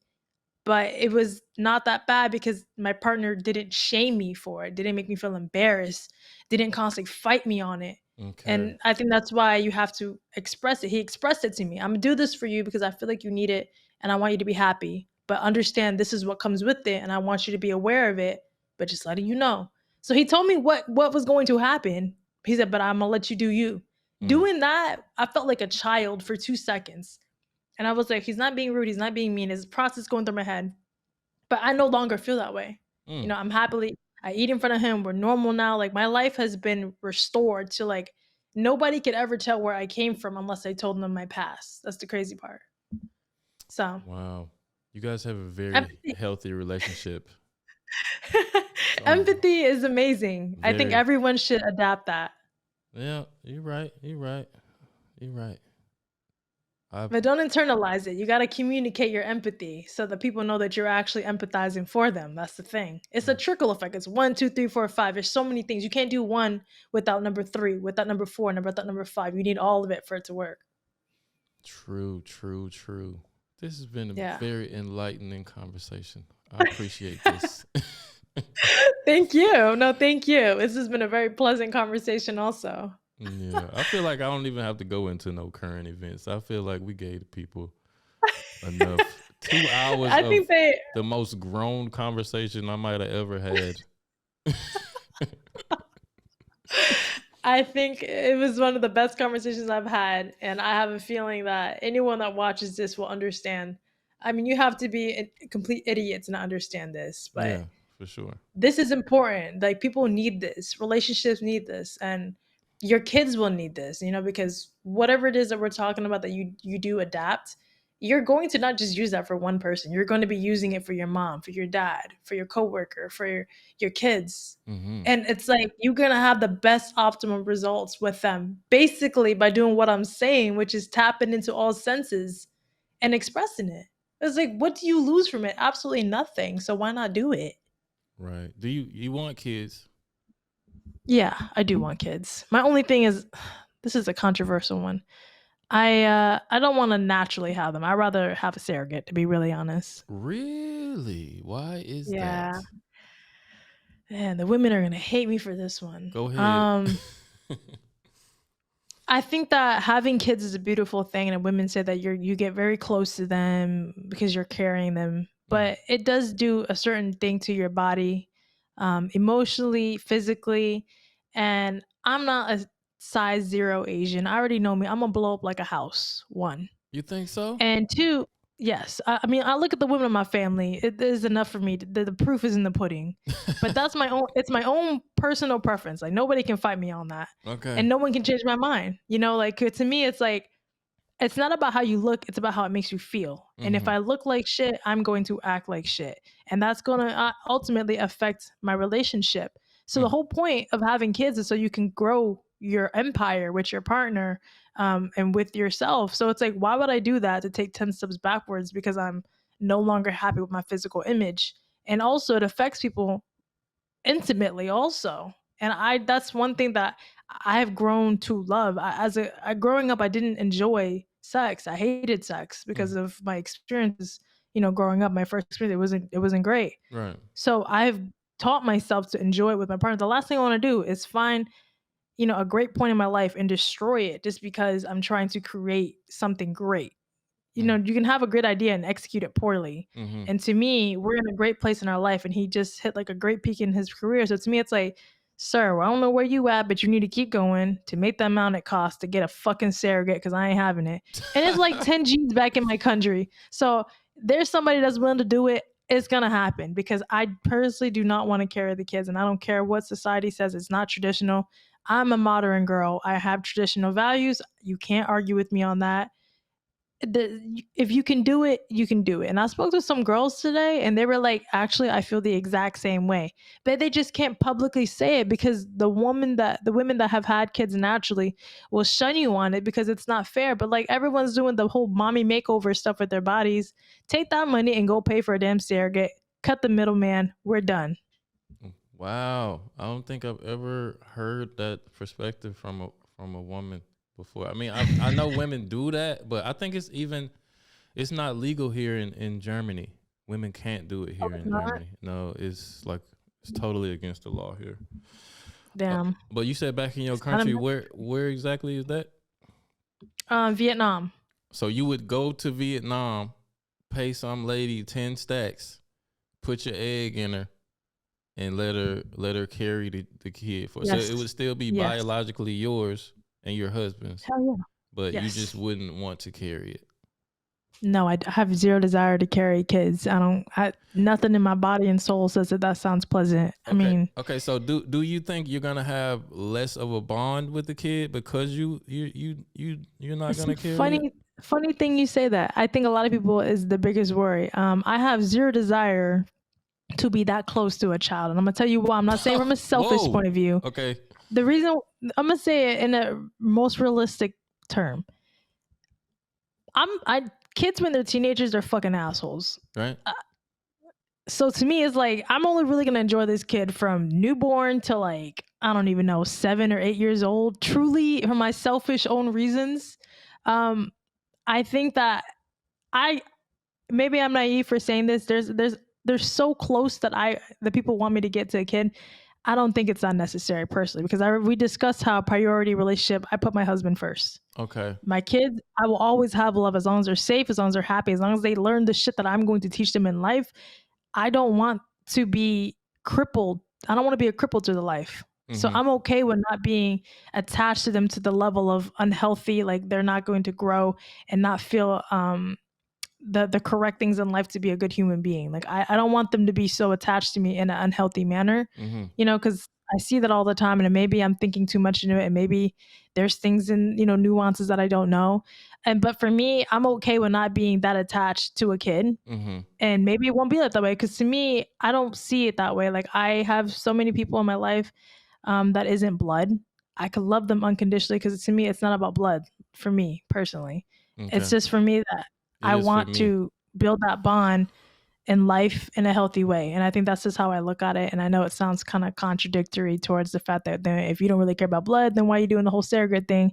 Well, that's a he thing, because I would be okay with adopting. So I feel him because it's about blood to me. Because you say you're gonna enjoy them from an infant to 8, but you're not gonna enjoy it when they're infant. That's gonna be the hardest, worst time of your fucking life. Take it from me, who has 3 kids. Like when they're a baby, that is fucking hard. and I believe it. Of course, So it's that's beautiful. what I'm saying. They're Why should I beautiful. carry You the love them child and then? shit. Like for that. I don't know. I'm not a woman. You know what I'm saying? But as a man, they have to. I could never. I hate. They're gonna eat me up for this, but I could never adopt. I have to be blood I know, related. but I get it. I have to be blood related to the kid to go through all that shit with them. I ain't doing that shit for nobody else's Which is kid. understandable. Like for me, if I didn't have the option of like surrogacy, and if let's say my body said I really want to have a bond with a child, that was my like, I'll just adopt. Mm-hmm. But for him, it was like, we're gonna endure all this shit as a parent. It better be my own fucking blood, which is completely understandable. But from a Exactly. bonding standpoint, for me, I don't need blood to bond with somebody. Like I've never been that way, because coming from someone who have been, wronged by their own blood, to me, I've been more of like, I don't really care about the blood factor. I got you. So that's why when women say like, oh, shouldn't you carry the kid? I really don't care about that, because I don't think it's about that. You take care of, a stray dog and you have a loyal pet for life. And to me, it's a weird analogy, but I think of it that way with a lot of people. I've met a lot of people in my lifetime, and I've never knew them before that. And a bond is a simple gesture of love Mm-hmm. and consistency. And you have that person in your life for life. And that's just how I look at it. I got you. But for me, I'm not a dog person. I don't see the point in pets. I think they're a waste of time and like human. I agree. I don't have human pets life. either, but as an analogy. Yeah, I got you. I just had to say that because you compared a dog to a kid. And like, I don't know. We have a dog. I know. My wife is a dog person. We have a dog and we got it from Jamaica on vacation one time, and it was a really real hassle for me, especially because I'm not a dog person and stuff. But I did it out of love for her because she grew up with a dog and she wanted our kids to have a dog and stuff. But now she doesn't love the dog as much because we have real kids, and she sees what it's a difference between, I know what you just said, but it's a difference between like raising your blood and raising something that's not your blood. I mean, a dog, you can't really, you can't compare a dog to a child. But some people, especially in Germany, they consider their dogs children. They even have like strollers for them and dress them They're up. like that in Miami also. Everybody has a fucking stroller for their dog. I don't see how that's stupid. possible, but maybe because they don't have kids. Yeah. And they're able to put that much energy into pets. But again, I guess because I have discipline with my relationships with people, Mm-hmm. I would have the same discipline with my own child, and that's why like that bond that people say I really need. Mm-hmm. I'm like, well, if they're already doing a surrogacy and that's already my blood, he or she gonna look like me. I'm like, I really don't care about that extra 2% bond that I probably need, because I'm gonna have discipline with the relationship to begin with. And you want to keep your stuff intact. You don't want to, go through all the things, because it is a possibility that it changes stuff, down there. It changes a lot for women. Yeah, it changes a lot, like hormones and hormonally. physically. Yeah. Like I know, I'm not going to say who, but I know a woman who didn't love their kid for like the first year and a half of its life because of they went through the whole postpartum depression thing. Yeah. And they didn't get fat. They got like anorexically skinny, and like it was the reverse. You know what I'm saying? And they had a real hard time with it. I'm not talking about my wife or whatever, but somebody we know very closely. Yeah. But, so just because you like, bring the child into the world, it doesn't necessarily mean you're even really gonna have that bond. So I guess I can understand like surrogacy, but like if and when you do it, are you gonna like break that to the kid one day and tell them like cause you could never be in an argument with them and be like, I brought you into this world, you know what I'm saying? Well, to begin with, I would never have that type of argument with my child. I wouldn't allow it to get there. Okay. Like maybe I'm being, naive by saying that, but there's certain things that I don't want to replicate that my parents did, because again, I think that's childish to bring that into an argument with your kid when the kid didn't ask to be here. You know, True. I guess there's just ways that I choose to handle situations with my kid, and leveraging something that they didn't ask to be there is fucked up to begin with, because you know you end up making them feel like, well, I didn't ask to be here, and that's fucked up. You know, and same thing with relationships. Like, you should never leverage sex. You should never leverage the things you've done for them, quote unquote, out of love. Then you didn't really do it for them. You did it with the meaning of getting something back intentionally. You know, that's the fucked up part. That's So I fucked don't up. believe in that. And I would break it to them. And I've never had to lie, you know, since I became this person. There's no reason to lie to them then, you know. Yeah. How do you think they would take it? Like, how would you feel if you knew? I mean, I can kind of guess how you would feel, because you say you don't have a very good relationship with your parents. I would hope to God my kid becomes somewhat of a version of me. It would be more of a realist to understand the implication that comes in life when you traditionally do certain things and when you don't have to. And for me, it's like, if you think about it from a point of all the bad things that could affect you as opposed to all the good things that it amounted to, if you're not much of a realist to understand that, then maybe you're not really my goddamn child. And I just think that people understand, like, I'm a person who understands life comes with good and bad things. And if you can minimize the damages, you should do it, because there's nothing worse than what you didn't prevent. And on top of that, life happening, and then things that you should have prevent, and then it just keeps piling up, and then you just have a big pile of poop in front of you, and next thing you know, you're miserable. Yeah, true And that. I'm not willing to take that chance. As someone who's deprived, you know, from the beginning of a lot of opportunities for myself, I'm not willing to take that chance. Now, if I had a proper upbringing, and I had room to gamble, I probably would do it the traditional way. Mm-hmm. But as someone who just kind of got a grip of life, I feel like I'm on a winning streak and I'm happy with it. And I want to minimize as much mistakes as possible.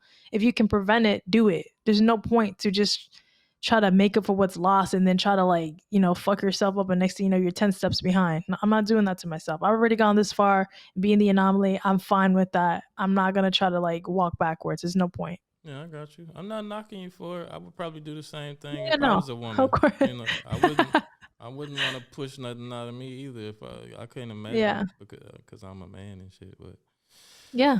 you know, I don't blame you. And and even for the dude, like, when your girl, like, pregnant for 9 months, and then for another 3 to 6 months after that, like, you can't, like, do anything. It's like a struggle for both parties, you know. It's a struggle. Yeah. And it makes me sad that people don't see it that way. Like, they think that I'm just being, like, oh, materialistic. No, bro, I'm not. Like, I didn't work this hard to be this successful emotionally, mentally, financially with my partner just to, like, throw it all away because I'm trying to do what society tells me I have to do. The whole point of money isn't to buy materialistic thing. The whole point of it is for the opportunities that you want for yourself. And that is an opportunity for me to not fuck my body up. And I'm completely fine with that. Like, that's stupid. Like, if I wanted to fuck my body up, I would eat burritos all day long. You know, like, to me, it's like, I'm not going to sacrifice it for a kid that's going to be like, Mom, I'm 18. I'm getting the fuck out of the house, getting away from you. I don't want to. No, that's a stupid sacrifice. It's like a poor business plan. That's stupid. And I would never do that. And no matter how my child feels in the future hearing that, if my child is anything cut from a cloth like me, like Jordan Peterson, his daughter, that little girl is logical like her father. So therefore, there's no way in hell my child's gonna come out being the complete opposite of me. And people Yeah. can say you can't fight, you know, nature, you can't fight this. I can't fight a lot of things, and I would never fight it. But I would at least set, you know, what their future should be and what they should understand in life, because I'm leading an example. That's the whole point. Okay. Let me ask you this. Damn, I had 2 questions in my head and they both ran away. Cause I just think, I mean, I feel like I talk about this too much, but I feel like you would give an answer that maybe most people wouldn't.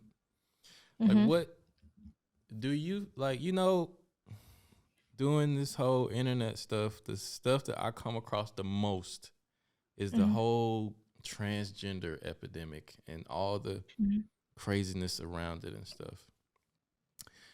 Do you think that people genuinely are born this way, or is it a product of something that happened to them within their development? I think there's a very small percentage that is born, but I think most of it is their environment and the necessity to feel validation and their loss. Most of them are lost, because their parents are And lost. So confused. they're confused in their loss. And I mean, I saw a video of a mom that kind of like coerced her son to say something, and he ended up calling her out and saying, "My mom expects me to be part of the LGBTQ community. It Mm. doesn't matter which part of it, as long as I'm part of it." And she looked at him like, "How are you gonna call me out like that?" I saw So that. I saw that video. Yeah. yeah, so a lot of it is environment, but I think there's a very small percentage that is born like that, and you can't. It's almost like a defect, like in a sense where it's like you're born handicapped. There's a small percentage that your kid may come out a certain way, and there is, but it sucks that this movement has taken away from those who are the one percenter, and Mm-hmm. that's what it is. That's how I look at it. Like I don't think everyone is part of that community. Like the way they say there's a lot of people that have regretted these changes, and there's a Yeah. lot of people that have just been like outright like just lost. But I Mm. think the real OGs are like there's this one called Jeffree Star, and he's transgender, but he identifies as a he. He's like, I don't do that pronoun shit. He's like, because I know who I am. Yeah. I recognize that I'm born this way.